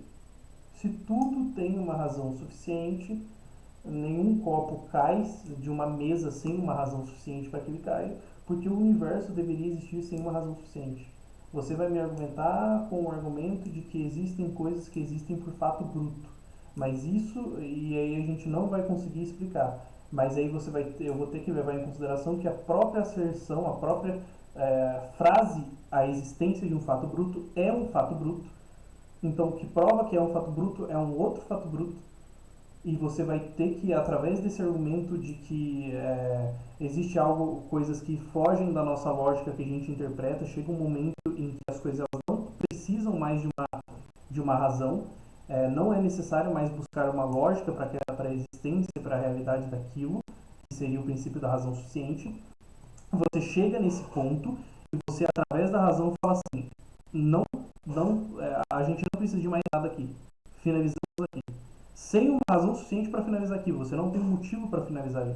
Mas através da sua razão, do seu pensamento lógico, você define que aquilo deveria acabar ali. Só que isso você está utilizando a lógica. E você está usando lógica pura, razão pura para fazer isso. Então, a sua asserção ela pode ser extremamente falha. Então, a própria asserção da existência de um fato bruto, ela pede tanta razão quanto a existência de um ato puro. A única diferença é que a existência de um ato puro, ela se explica. sendo ele fora do tempo e espaço, sendo ele todas as características que as pessoas que estudaram o tomismo, pessoas que compreendem essa filosofia, elas entendem, tendo essas características que o definem como fato, como ato puro e que sua própria existência está no seu próprio ato de existir. Agora, o universo ele não nos traz essas mesmas categorias, essas mesmas qualidades. E quando a gente chega no princípio de por que o Big Bang existe, aí as perguntas elas devem acabar, elas devem parar, não deve mais ter razão suficiente. A gente não tem motivo para que isso pare, entendeu? Para todo mundo metafisicamente possível, e é daí que veio a expansão do espaço-tempo. E ela E sempre da onde existiu. que veio? Não vejo lugar nenhum assim como Deus. Vamos pegar a sua linha do raciocínio. Você falou agora sobre o Big Bang. Tá, só que Deus ele tem a explicação de que ele é ato puro. Qual que é a explicação para isso começar sem... Certo? Houve uma explosão. Enfim, eu não quero entrar sobre isso. Não é explosão, tá? Não é explosão, é expansão, é diferente de explosão. Mas, vamos lá. Você está falando para mim que não necessariamente teria que ter um criador para as coisas existirem, certo? Por quê? Porque algo sempre existiu. A gente não conseguiu encontrar um consenso, eu queria poder repetir para cada um o que ficou da fala principal, tá? Do Mateus, bem e mal vem das ações dos homens, e do Cauã, as coisas têm um valor pela sua natureza, correto? Corretíssimo. Obrigado, viu, gente? Muito obrigado, hein? Obrigado, gente. Obrigado, irmão. Tamo junto, hein? Vamos começar com os ateus. Quem concorda com a fala do Cauã de que as coisas têm valor pela sua natureza, levanta a mão bem alto com energia. Quem discorda da fala do Cauã? Ninguém? Com energia também, tá, pessoal? Quem concorda com a fala do Mateus de que bem e mal vem das ações do homem? Quem discorda da fala do Mateus? Bom, eu discordo de que o bem e mal somente vem da ação do homem. Acredito que o bem e mal é uma consequência, no caso, como eu havia debatido com o David, de um livre-arbítrio, embora o homem tenha atuação nisso, mas eu concordo que Deus, sendo todo amor, sendo onibenevolente, ele estabelece uma liberdade do homem poder escolher entre certo e errado, mas acredito que Deus também tem ação nisso para que o homem ele possa decidir, portanto não acredito que unicamente seja só o homem. Olá, meu nome é Laerte e eu discordo em parte de que o mal ele é apenas uma consequência da ação humana, porque é importante que a gente não se esqueça de que há influência maior, uma influência anterior à ação humana, uma influência que é uma influência que veio de anjos caídos, é uma influência maligna. Então é importante nós notarmos essa causa anterior. O próximo tema de debate... eu acho que isso nem leva em conta, né, da existência de demônios também. Né? Tia, qual é a melhor Que nem é tão importante assim para esse debate. Ação para a origem do universo. Começando pelos ateus. Olá a todos, meu nome é Ari Martins. Eu quero defender esse tema porque eu sou, digamos que engajado em 2 âmbitos de discussão que fornecem boas respostas para esse tópico. Eu venho estudando metafísica analítica, que fornece ótimos instrumentos para a gente debater também assuntos pertinentes à origem do universo, e sou muito engajado com astronomia, com cosmologia, sou diretor de um clube, de uma instituição de astronomia, então é um assunto que me é caro, falar acerca da origem do universo. Então eu acho que eu me sinto gabaritado de alguma maneira a colaborar com essa temática. Obrigado. Meu nome é Ângelo, sou professor, sou filho de pastor, já sou da igreja há muitos anos, e por ser professor, como nós estávamos discutindo aqui, eu acho que algumas afirmações do outro grupo, elas acham, não tenho certeza que elas são válidas, e acho que é uma boa discussão, então por isso que eu queria responder esse tema. Para o próximo tema, do lado dos ateus, quem vai debater é o Ari Martins. Do lado dos cristãos, Ângelo. Vocês vão ter 10 minutos para encontrar consenso no tema qual é a melhor explicação para a origem do universo. Quando nós falamos da origem do universo, nós temos 2 âmbitos de discussão que são primordiais. Um fornecido pela ciência, pela cosmologia, através do seu modelo cosmológico padrão, que a gente chama hoje de lambda CDM. Enfim, mediante esse modelo, nós não temos nenhuma declaração acerca da necessidade de uma origem absoluta do universo, aproximadamente... A gente não tem uma explicação de como o universo surgiu. Tá? 3 bilhões de anos. A CDM é uma teoria, uma hipótese... uma teoria, um modelo que explica a evolução do universo em seus primórdios. Ele não é feita para se definir como o universo existiu, tá bom? Anos. E a gente pode avançar um pouco, se necessário, nesse tempo. O outro modo de abordar essa temática é por uma perspectiva mais filosófica, né? Através de uma perspectiva metafísica, onde a gente pode ilustrar um cenário naturalista mediante o qual nós não temos a necessidade de nos comprometer com entidades que estão para além das entidades naturais próprias do escopo. Ele vai tentar usar a navalha de Ockham, mas é o seguinte, tá? A navalha de Ockham, ela não diz que é necessário ter menos seres para que uma afirmação seja mais plausível. Ela diz que é necessário que a explicação seja mais simples. A explicação de ato puro, na minha visão pelo menos como católico, é a explicação mais simples. Natural mesmo da nossa realidade. Esse é um outro âmbito de responder, de ilustrar por que o universo ele se basta, não exigindo para isso um mecanismo causal transcendente para poder, de alguma maneira, favorecer a sua existência, certo? Por esse viés filosófico, eu assumo, claro, uma visão naturalista, mediante o qual a gente recrutar como explicação ou fundação metafísica do universo. Recrutar para isso uma hipótese transcendente seria adicionar, digamos assim, um elemento desnecessário. Aí que tá, não tá adicionando elementos, tá adicionando a base. Porque esse elemento, em sendo transcendente, ele não seria uma causa apropriada para o universo material, porque ele não poderia comunicar matéria para a matéria do universo, uma vez que... É isso que tá, é falta, com todo respeito, tá? Mas talvez seja falta do estudo legítimo da filosofia atomista, por exemplo, da filosofia cristã. Porque Deus, ele sustenta o ser. Não é que Deus, ele cria as coisas, mas a partir, ele sustenta essa criação. As coisas surgem através do ser dele. Não necessariamente que o que ele está dando a entender é que Deus criou matéria da imatéria, mas ele criou a partir de si mesmo, não de parte de si, mas ele sustenta aquilo que é o ser, que é o próprio ele. Que ele é imaterial, segundo a conceituação do Deus teísta cristão. Em ele sendo fora do espaço-tempo, ele não serviria de causa do universo, uma vez que um dos pressupostos de causalidade é que a causa seja contígua no espaço-tempo com seu efeito, só que Deus está fora do espaço. Não. Isso se refere a causas materiais, tá?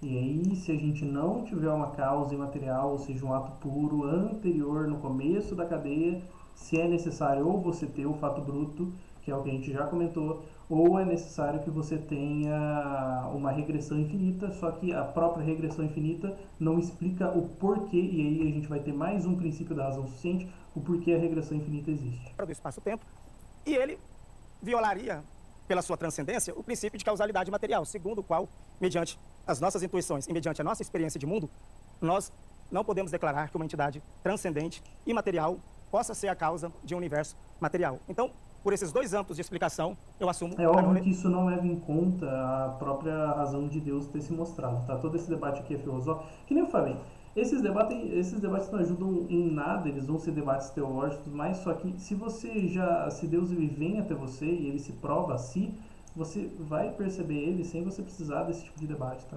Ainda que eu mesmo tenha chegado à fé através da razão, o que realmente me firmou em tudo foi as minhas experiências pessoais, tá? Que não são sobrenaturais, não é coisa de outro mundo, não é sentimentalismo e tudo mais. É uma outra noção, é uma outra coisa que é difícil até de explicar.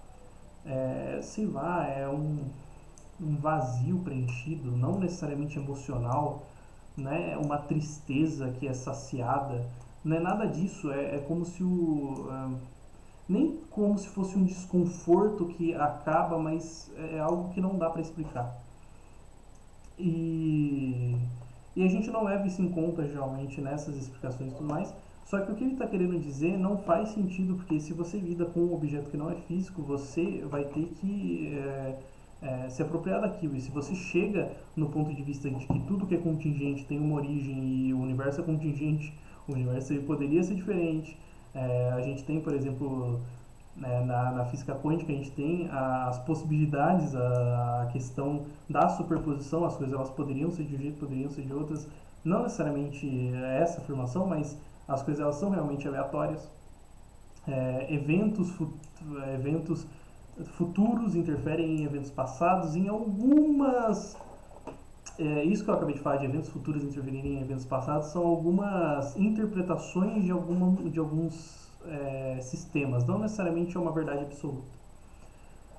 Mas tudo isso nos interpreta que talvez, em alguma escala, principalmente na escala do Big Bang, a escala anterior, né, ela seja uma escala que seja difícil até definir. Então, você dizer que uma causa material, uma causa imaterial não pode causar algo material, não é correto.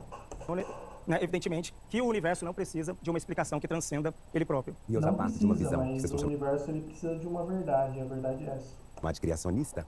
E acho interessante a fala de um dos membros do seu grupo, porque quando ele assume que, se pudesse até repetir, ele assume que existe uma força maior. E essa força maior, eu acho que eu tenho que contextualizar também de qual lugar que eu vou partir. Eu não ouvi isso. Parto de lugar, eu lembro que até antes de vir participar aqui, eu falei, quando uma pessoa se intitula cristã, ela crê em alguma coisa com muita força. Então, mas como que um cristão vai à faculdade? Como que um cristão lida com todas essas teorias? Vai lá na Torre de Babel, não descartando nenhuma delas. Mas eu acho que a crença se sobrepõe. E aí eu pego um espaço só nessa fala do colega ali, quando ele deixa esse espaço pra gente entender que existe uma força superior, eu atribuo essa força Não, né? Mas você tá debatendo muito cara, tá? Tem que fazer no nome de Deus. E eu creio que ele é que deu sabedoria para que até mesmo você e todos aqui que não acreditam conseguissem desenvolver todos esses estudos para provar a existência de tudo que tem. Mas se não viesse esse saber viria de onde? Quem seria esse ser supremo? Quem seria essa entidade, esse algo que transcende, que te daria? Ele vai dizer que vai ser evolução. E todo esse saber. Perfeito. Perceba que isso aí é do domínio...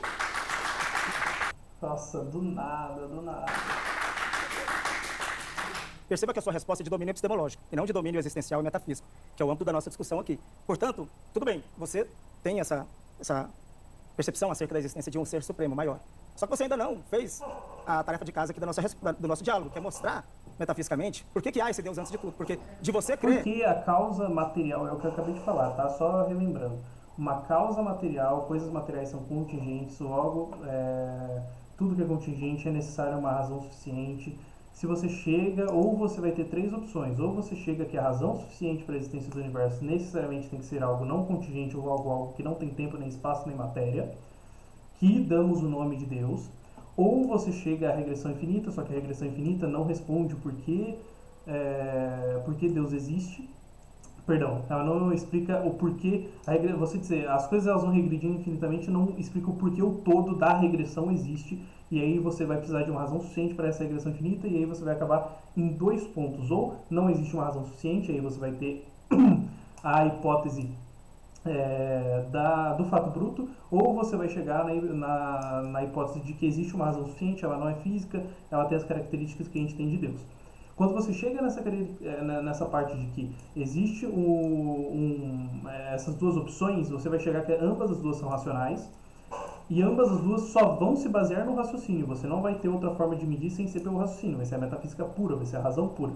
Você chega nessas duas coisas, aí você vai ter críticos como Kant, que vai criticar ambos os dois âmbitos. Mas vamos levar em consideração que a razão ela seja capaz, o que eu não necessariamente indico, porque na minha crença Deus vem até nós e é por isso que nós sabemos, e não por meramente o saber, não só a razão pura consegue resolver as coisas, né? Se é necessária a razão e Deus vir até nós através nos dando essa informação. Mas se a gente for jogar na razão pura e só pensar na razão pura, a gente vai ter uma dessas decisões que elas vão dizer o seguinte, através da razão pura a gente vai ter uma razão suficiente para o universo existir, essa razão suficiente para o universo existir tem as características necessárias para ser um ser que não precisa de uma razão suficiente, afinal ele já se auto-explica, sendo ele motor imóvel e ato puro. E aí do outro lado a gente vai ter uma coisa que é contingente, que não tem motivo para ser um fato bruto, que não existe uma contestação, não existe um motivo real para aquilo ser um fato bruto, a gente só está identificando que aquilo é um fato bruto.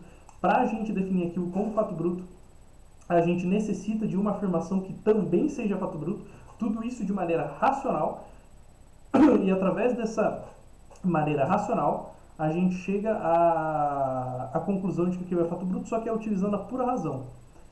E aí você está me indicando que a sua razão, primeiro, eu não posso questionar ela, porque ela é fato bruto, então simplesmente ela está fora de questionamento, e você tenta utilizar isso como uma humildade intelectual, porque não tem como saber, mas se não tem como saber, a sua resposta não é uma resposta. De qualquer maneira, a discussão ela é muito mais longa. Não se segue a existência da crença, não se segue a existência da mera crença, né? Então nós estamos ainda no âmbito aqui da existencial. Então você precisa ultrapassar esse âmbito cognitivo e epistemológico seu para que a gente possa voltar para o âmbito cosmológico e existencial aqui. Mas eu penso que mesmo você, colocando essa questão aí de não ser só existencial, que volta um pouquinho que eu me perdi aqui, quando você diz assim, o que viria antes, não é isso? Foi isso que você disse, né? O que viria antes. Eu não cheguei nesse âmbito porque, mediante o modelo do próprio Big Bang, o próprio espaço-tempo, eles surgem, né, a 3,8 bilhões, de modo que seria impróprio a gente falar de um antes, no sentido temporal, antes desse, né? Então, eu não estou autorizado, nem filosoficamente, nem cientificamente, a falar de um antes. Eu apenas assumo que há essa realidade, essa matéria num ambiente mais fundamental e que ela ele vai ter que aceitar simplesmente existe, sem a necessidade de uma causa que a transcenda. E já quando eu parto da crença, é pela crença mesmo que eu me torno livre para dizer que Se eu acredito, o que poderia fazer formar, o que poderia, tudo na nossa, acho que na nossa crença, tudo tem um propósito. Isso foi falado aqui antes. Então, como a gente acredita que tudo tem um propósito, aí vamos lá, vamos nessa. Se fosse aí uma explosão. Até a explosão seria um propósito. Nós vamos atribuir um propósito do próprio Criador. Nós estamos chamando Não de é Deus. explosão. No viés da crença, eu vou partir sempre daí. O que tudo é propósito. Então, nós estarmos aqui hoje é um propósito. Então, é a nossa visão. Ela foi criticada aqui hoje, mas é propósito. Até se fosse uma explosão para acontecer, seria um propósito. Na verdade, eu não sei nem como argumentar isso, tá? Eu não sei, eu achei isso daqui o pior argumento, assim, deslavado, tá? Eu sou católico, tá? Desse cristão aqui. Tecnicamente não foi uma explosão. Não, quem disse que é explosão. Tudo bem, mas eu entendi seu ponto, tudo bem. Mas se há um propósito, e se tudo, como você já fechou que tudo é propósito, esse propósito de Deus tem algum outro propósito ou é só arbitrário? Tem um propósito. Tem sempre tudo tem um propósito. Então há um propósito acima e transcendente ao próprio Deus? Ele não é trino? Não. Pra quem acredita? Não, mas Deus ele é trino. Ele há três pessoas numa única substância. Não, mas você não acredita. Numa única realidade, mediante a trindade de vocês, né? Caraca, era saber mais a trindade. Nossa. Então a pergunta ainda se mantém, né? Esse propósito divino, ele é condicionado por um outro propósito ou não? Porque se não for, não há razão. Foi aleatório, foi arbitrário. Divino, o contexto geral é Deus, cara. Você chama de Deus.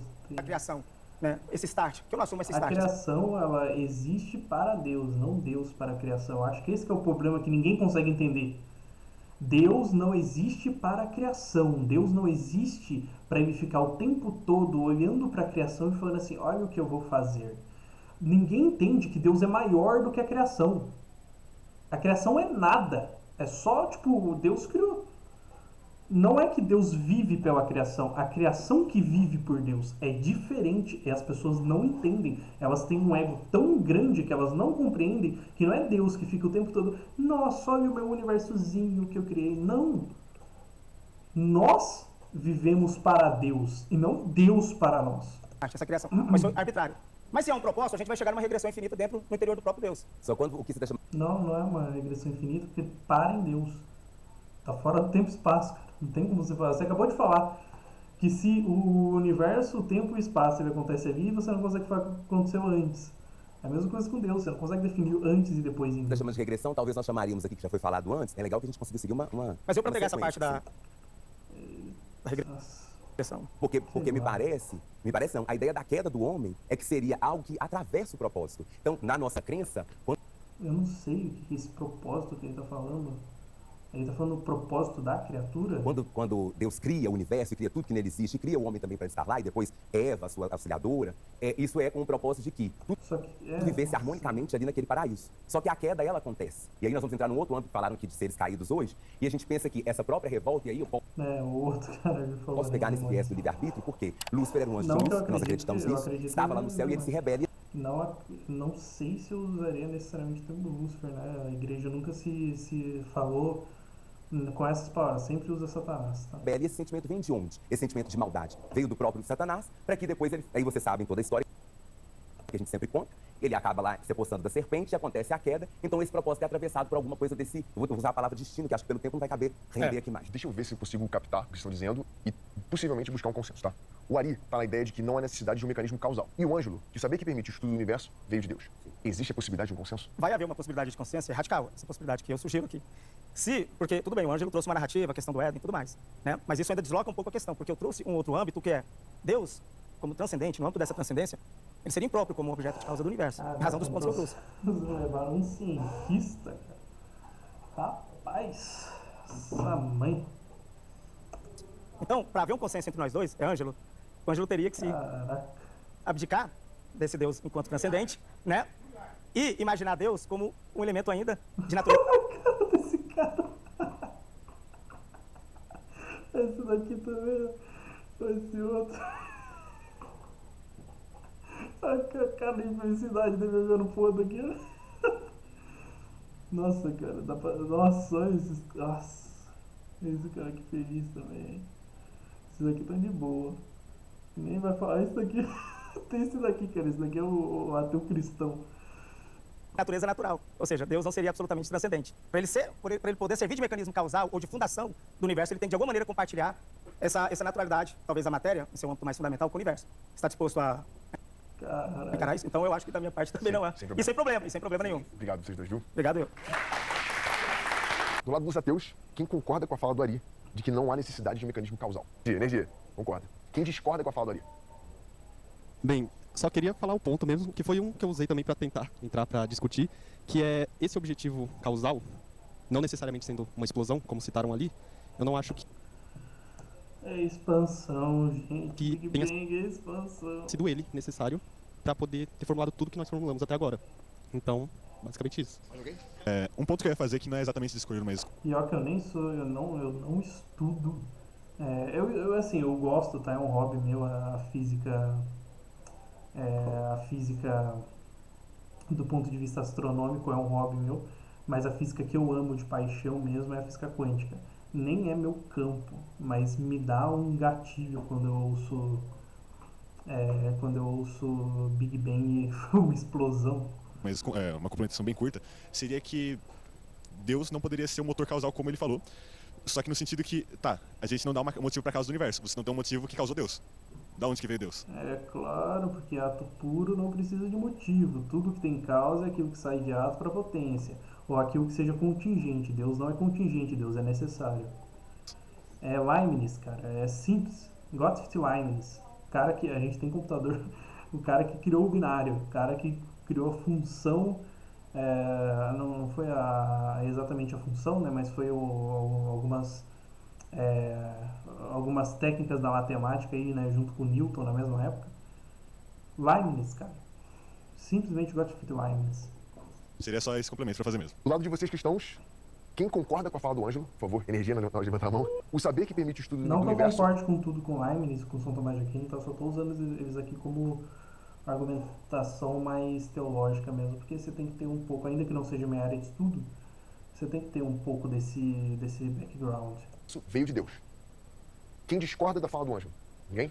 A partir do homem, sim, de buscar algo transcendente, ele vem, que eu discordo em partes na fala, talvez esteja incompleta, mas ele busca essa verdade, essa vontade, esse ser interior. Nossos colegas aqui ateus, eles buscam algo. Concorda com a fala do Ângelo, por favor, energia na hora de levantar a mão. O saber que permite o estudo do universo veio de Deus. Transcendente, ele vem, que eu discordo Vem de Deus, tá? partes na fala, talvez esteja incompleta. Eu não acho que a forma cristã de se viver é a melhor forma de se viver. Eu tenho certeza. Isso não é uma certeza que provém somente de mim, mas é uma coisa que se provou durante toda a história na medida que foi o cristianismo que construiu a civilização. O que é a civilização antes do cristianismo? É a barbárie, é o paganismo, é o canibalismo, é a eugenia. O que é a civilização sem o cristianismo? É a Revolução Francesa, são os genocídios, são os massacres. São isso que a gente está vendo hoje em dia na Ilha Epstein. O mesmo modo vai respeitar a fala de vocês, vamos respeitar deles, tá? Bom, eu sou o Chileno Gomes, como eu disse, eu sou formado e pós-graduado em filosofia, bacharel em direito, empresário. E eu tenho atuado em voluntariado, associações anti-pedofilia durante 20 anos, fui patrono do orfanato durante 10 anos, e nada disso, para mim, depende de uma força transcendente ou de uma bondade de Deus. Eu faço porque eu acredito que a melhor maneira de viver é se fazendo bem em sociedade. Se todos se preocupassem com isso, a gente não precisaria nem de governos, nem de outras forças a mais. Então, por isso que eu acho que eu sou um bom candidato para debater a respeito desse tema. Para esse tema, quem vai debater do lado dos cristãos é o Alberto. Do lado dos ateus, o chileno. 10 minutos para buscar possivelmente o consenso em por que a sua forma de viver Esse cara tem é a melhor todos os escolha. debates. Só para começar, ele já fez um exorcismo em latim em mim, uma outra vez, pelo visto não funcionou. Será que vai ter a próxima? Mas, por favor, pode começar. Bom, como eu tinha dito no momento em que eu me candidatei para participar aqui, o fato dessa forma cristã de se viver ser a superior, ser a melhor forma de se viver, era uma coisa que foi mostrada através... Superior, no meu ponto de vista teológico, a forma católica de se viver é superior, justamente porque porque Deus é o bem e você está em comunhão com o bem, com o que é Deus, tá? A forma que ele está dizendo que ele vive é, de certa maneira, cristã. Através de fatos históricos. A história se mostrou assim. Se nós compararmos os momentos da cristandade, os momentos onde se viveu o cristianismo, com os outros momentos onde não se tinha as concepções éticas e morais que o cristianismo trouxe para a sociedade e que você defende, você vai ver uma... Depende, né? Sei lá. Vai ver uma disparidade total. Porque antes do cristianismo nós víamos coisas horrorosas como a barbárie, né, a eugenia, nós víamos coisas terríveis que essas coisas elas foram através do cristianismo... Sim, cara, sei lá, Aristóteles, Platão, os gregos, eles chegaram num tipo de vida superior, assim, utilizando a virtude,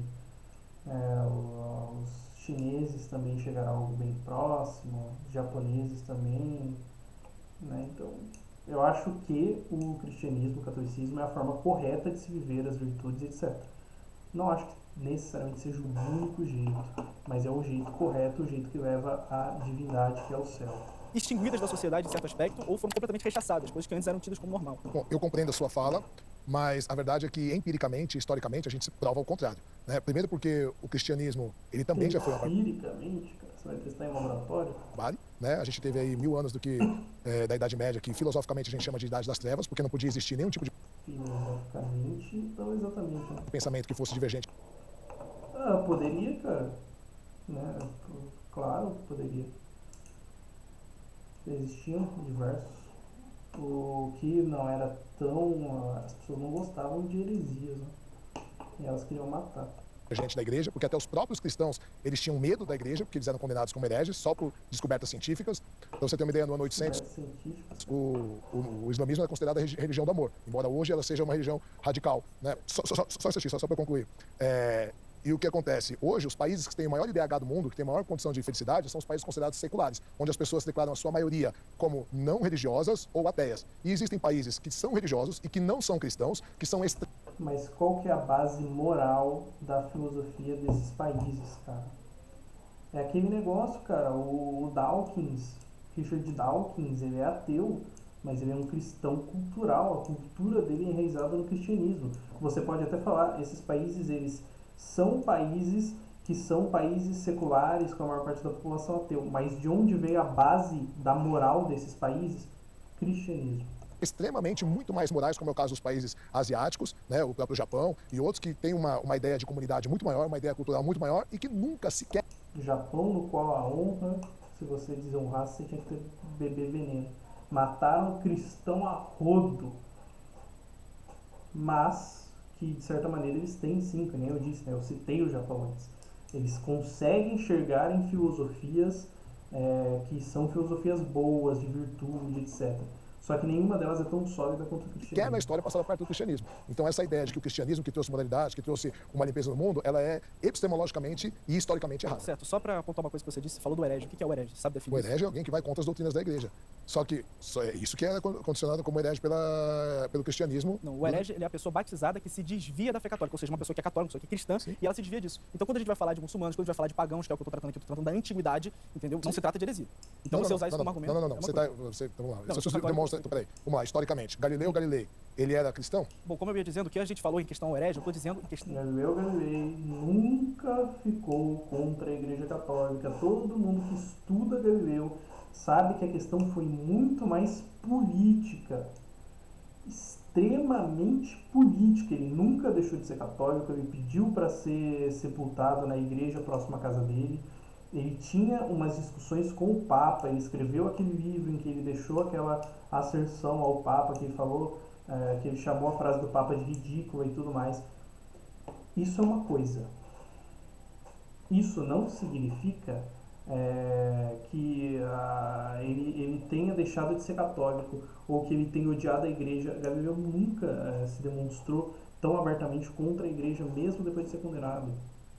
A questão da antiguidade, a questão do paganismo. Você pode dizer que o modo de viver pagão era superior ao cristão? Você acha, por exemplo, que os índios que praticavam antropofagia, os índios canibais aqui, por exemplo, os goitacazes no Rio de Janeiro, que faziam rituais sinistros, maquiavélicos com o corpo, as pessoas mortas, você acha que isso, por exemplo, é uma coisa que o modo de viver desses índios, ele seria uma coisa, o cristianismo, o catolicismo não seria uma coisa superior a ele? Sim, eu não estou dizendo que não existiam modos piores de viver, mas eu estou dizendo que hoje se mostra que métodos seculares e outras nações que nunca foram cristãs vivem até melhor que em países cristãos.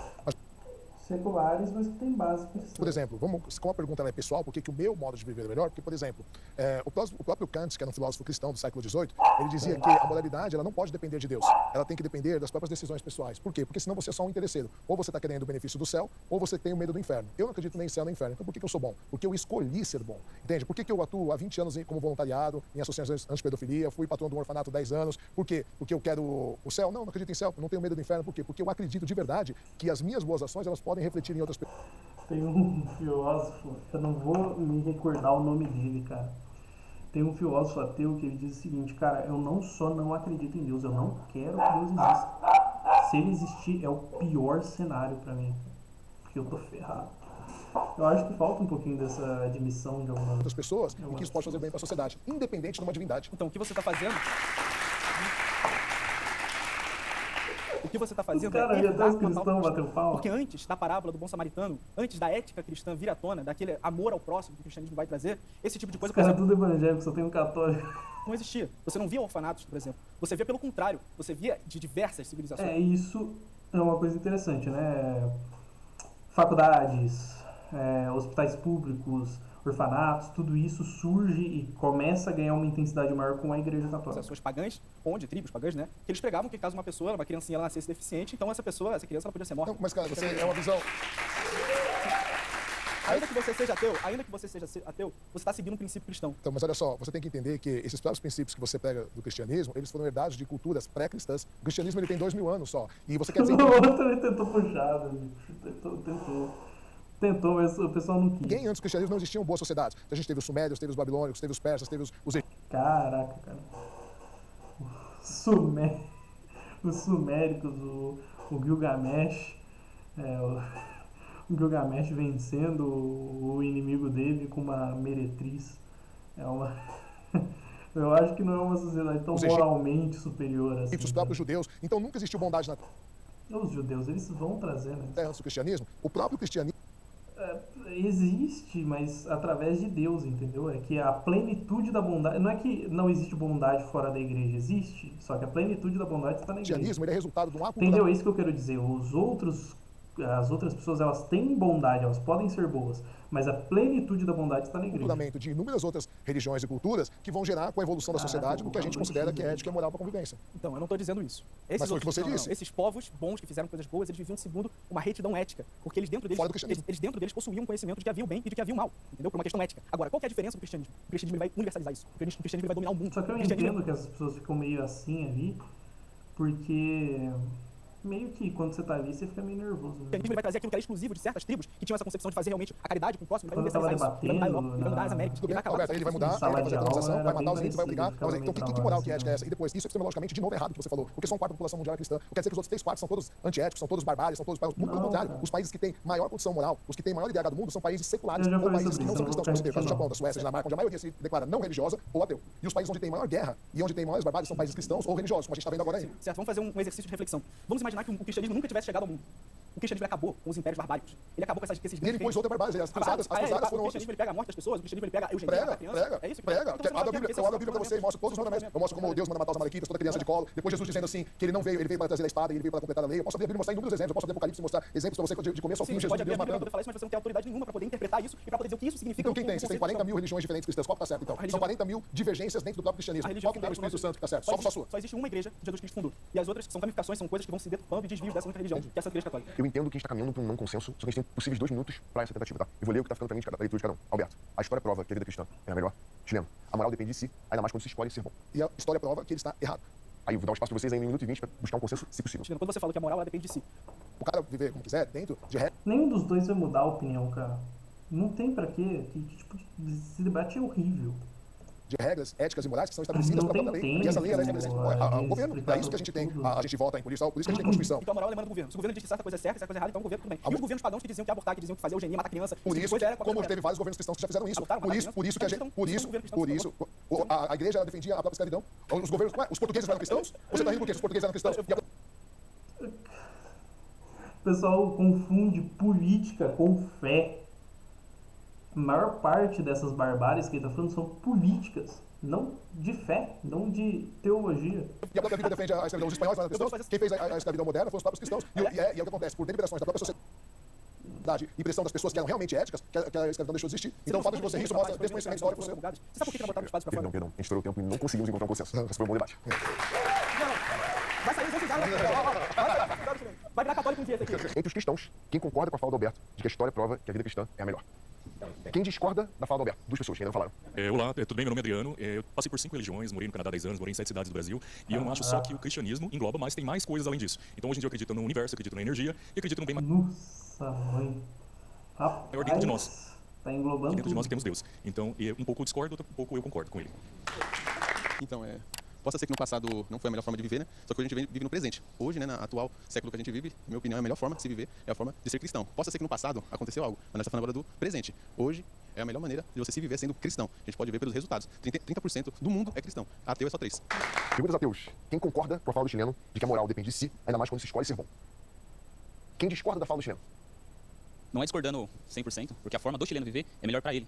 A minha forma de viver é melhor pra mim. Eu acredito que assim. Eu só queria deixar um adendo. Tem um cara muito antigo, que era católico, não sei se vocês vão lembrar, ele tinha, né, deixar claro. Esse cara foi incrível. Foi católico, sim.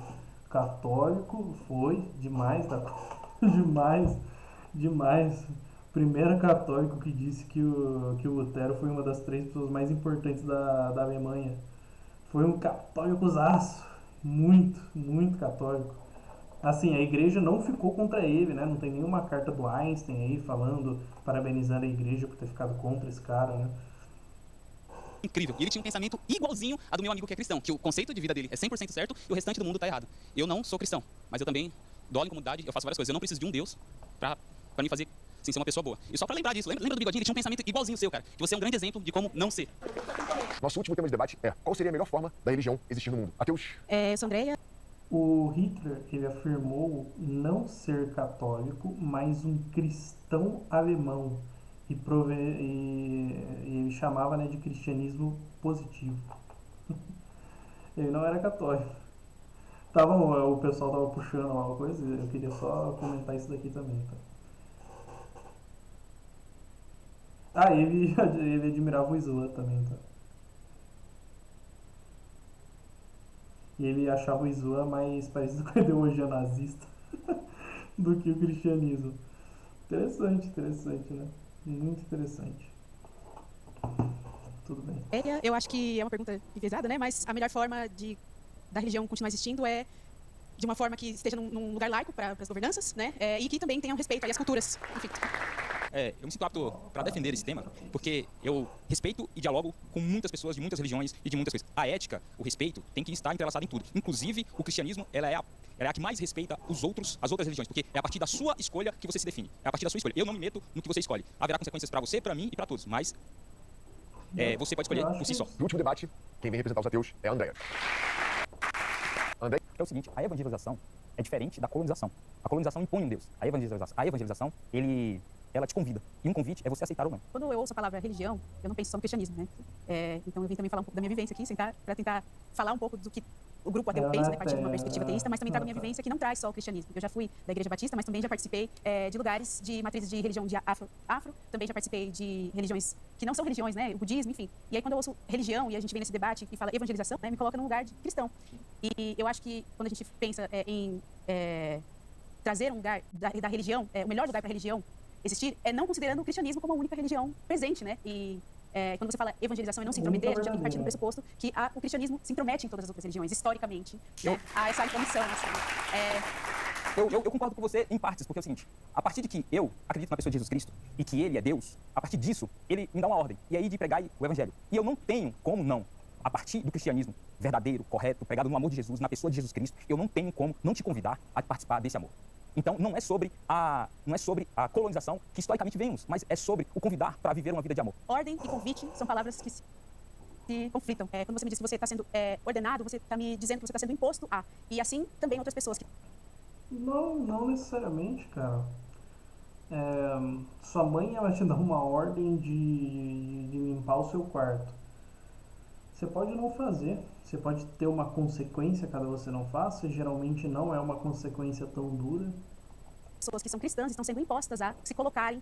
Ou talvez nem tenha consequência. Diante de outras pessoas com as suas opiniões, com as suas crenças e com a sua fé. Mas a fé é algo individual. Então, para mim, a religiosidade, ela tem que respeitar a crença das pessoas. E às vezes a crença é em nada. Olha, a visão proselitista é assim, eu imponho, né? Só que a visão de convite, porque eu estou falando da ordem de Jesus. Eu acredito nessa religião, eu acredito na Bíblia. Então, se eu estou nesse contexto, eu acredito nesse contexto a partir do amor. Eu não recebi uma ordem a partir da forçação. Jesus não me forçou. Jesus me convidou a convidar. Sim, a partir de uma ordem, mas eu não sou obrigado. A partir dessa concepção que eu tenho, que o meu Jesus me convidou, eu... pedido, né? Não necessariamente uma ordem. Uma ordem se você já segue a Cristo, né? Só que a gente não tem que ficar sendo esse tipo de pessoa, esse tipo de cristão que, nossa, eu tenho que ficar pensando em Deus como defender Deus. Deus não precisa de defesa não, cara. Deus, ele faz o que ele bem entender. Assim, você se colocar na mentalidade de Deus é uma arrogância da sua parte, não da de Deus. É um erro da sua parte, não do de Deus. Eu vou e convido outros, porque sim, a partir disso... Só que eu vou voltar aqui ao tema central, que é as religiões, né? As religiões. Eu sei, eu tô falando de Jesus porque é sobre essa cosmovisão que eu vivo. Porém, se nós tirarmos todas as religiões do mundo, o que aconteceria? Eu acho que a paz, como meus colegas já falaram. Sim. E como seria essa paz? Eu entendo que vocês estão caminhando para um consenso interessante. E eu vou ler para vocês o consenso que está ficando para mim, por enquanto, por favor, debatam sobre isso, que é não se intrometer na vida do outro, mas livre para fazer qualquer convite. É o que parece ser o consenso. Aí eu vou colocar mais uma pergunta possível para o debate, tá? Onde a religião mais acerta e mais erra? Para mim, a religião acerta no sentido cultural, da coletividade, da participação social.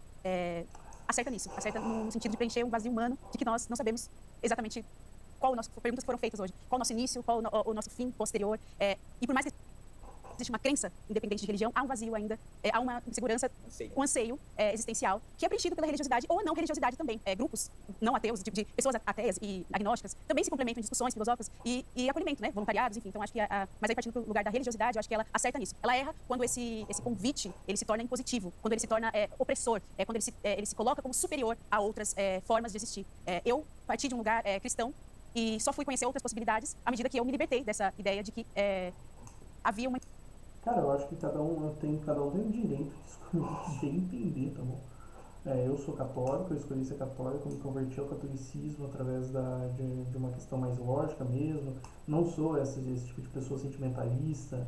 Eu tenho, não raiva, mas eu tenho um sentimento ruim em ver toda essa coisa religiosa ser totalmente sentimental. Eu sou alguém que, por eu ser de exatas, eu sou alguém que pensa muito mais na questão, não mecânica, mas na questão funcional mesmo da natureza, do universo, não necessariamente de Deus, porque eu não tenho a frase que eu falei do Aston, né, no começo da live.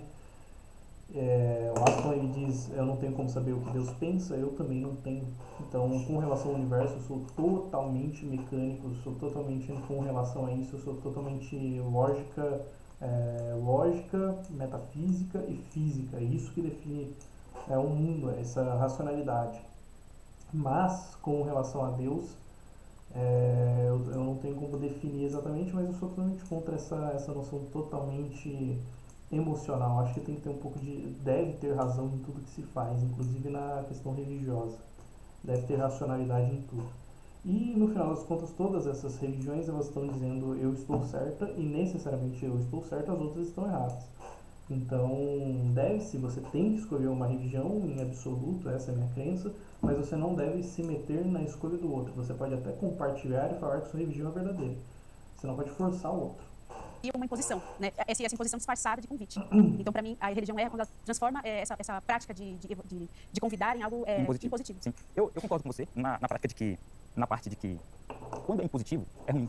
Quando alguém quer te amar e quer te oprimir, tá errado. Totalmente errado. Quando alguém quer te amar, ele te deixa livre, certo? Então, a religião erra nisso. Eu não posso ser proselitista, eu não posso ser colonizador. Eu tenho que ser um evangelizador. O evangelizador te convida. Mas no começo, Deus é mal porque ele deixa liberdade. Aí no final, Deus não pode te forçar a ir pro bem, porque se ele te forçar a ir pro bem, te forçar a ir pra igreja dele, aí ele é mal. Caramba. E nessa questão, vou dizer assim, na contribuição social, nosso amigo ali, chileno, ele tem orfanatos que foram, assim, ele herdou um prédio, sabe? Ele trabalha com orfanatos, ele trabalhou com orfanatos, ele tem instituições de caridade. Essas instituições que ele trabalhou, são prédios que o cristianismo construiu para a sociedade. E ele só usufrui disso porque a base moral dessas... ele acabou falando de que algumas coisas destruíram, mas as universidades do cristianismo, que é vermelha, que não olhava a farda de ninguém, não olhava a roupa de ninguém para usar as roupas, se é ateu, se é muçulmano, e outras religiões aqui, um ser humano de forma... A religião é uma... Andréia e William Maia contaram. Não se intrometer do outro, mas livre para fazer qualquer convite não impositivo. É um consenso? Sim, para mim sim. Acho que sim. Livre para fazer qualquer... Que eu queria fazer, que eu acho muito importante, é o debate positivo. Eu não concordo com o consenso. Bom, na verdade, é mais um adendo que eu queria fazer, que eu acho muito importante ao debate. Parabéns, mas eu queria corroborar o que o amigo cristão Douglas falou sobre a importância... Douglas, né? Thomas, que é sobre a laicidade do Estado. Exatamente sobre isso. O Estado laico não pressupõe um Estado ateu. Ao contrário, é o direito de todos de terem cada um a sua crença e o respeito à crença do outro. Então, por isso que é errado quando as pessoas combatem o Estado laico, porque exatamente o que protege o direito de crença, tanto de não crença quanto de crença de vocês, é exatamente a laicidade do Estado. É só um adendo só que eu queria fazer, tá? Mas eu concordo com isso. Do lado dos cristãos, quem concorda com o consenso, levanta a mão, por favor. Quem discorda do consenso? Só para fazer também um adendo, se a gente se basear em Jesus Cristo, as coisas ficariam muito mais fáceis. Jesus ele não se intrometia na vida das pessoas. Pelo contrário, ele era convidado, ele era clamado para as pessoas, para ele fazer um milagre na vida das pessoas. Então, é triste ter alguns cristãos, como também é triste ter alguns ateus que fazem o mal. Mas não é por causa que alguns fazem o mal que todos são maus. Vejo pessoas aqui, só para finalizar, eu vejo pessoas dos dois lados com corações bons, e não é porque um ateu fez uma coisa ruim que todos são ruins, e não é porque um cristão fez uma coisa ruim que todos os cristãos são ruins. Bom, na minha opinião, do contexto, é só acrescentar, nada para por fora do cristianismo, mas eu acredito que a religião...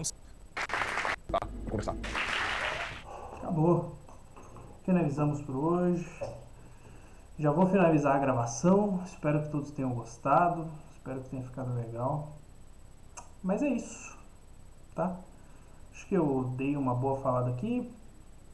Queria convidar todos a virem para o Mundo Imaginário. Vão lá para o nosso site, comecem os nossos cursos, se inscrevam no canal. É isso, tá? Falou para todo mundo.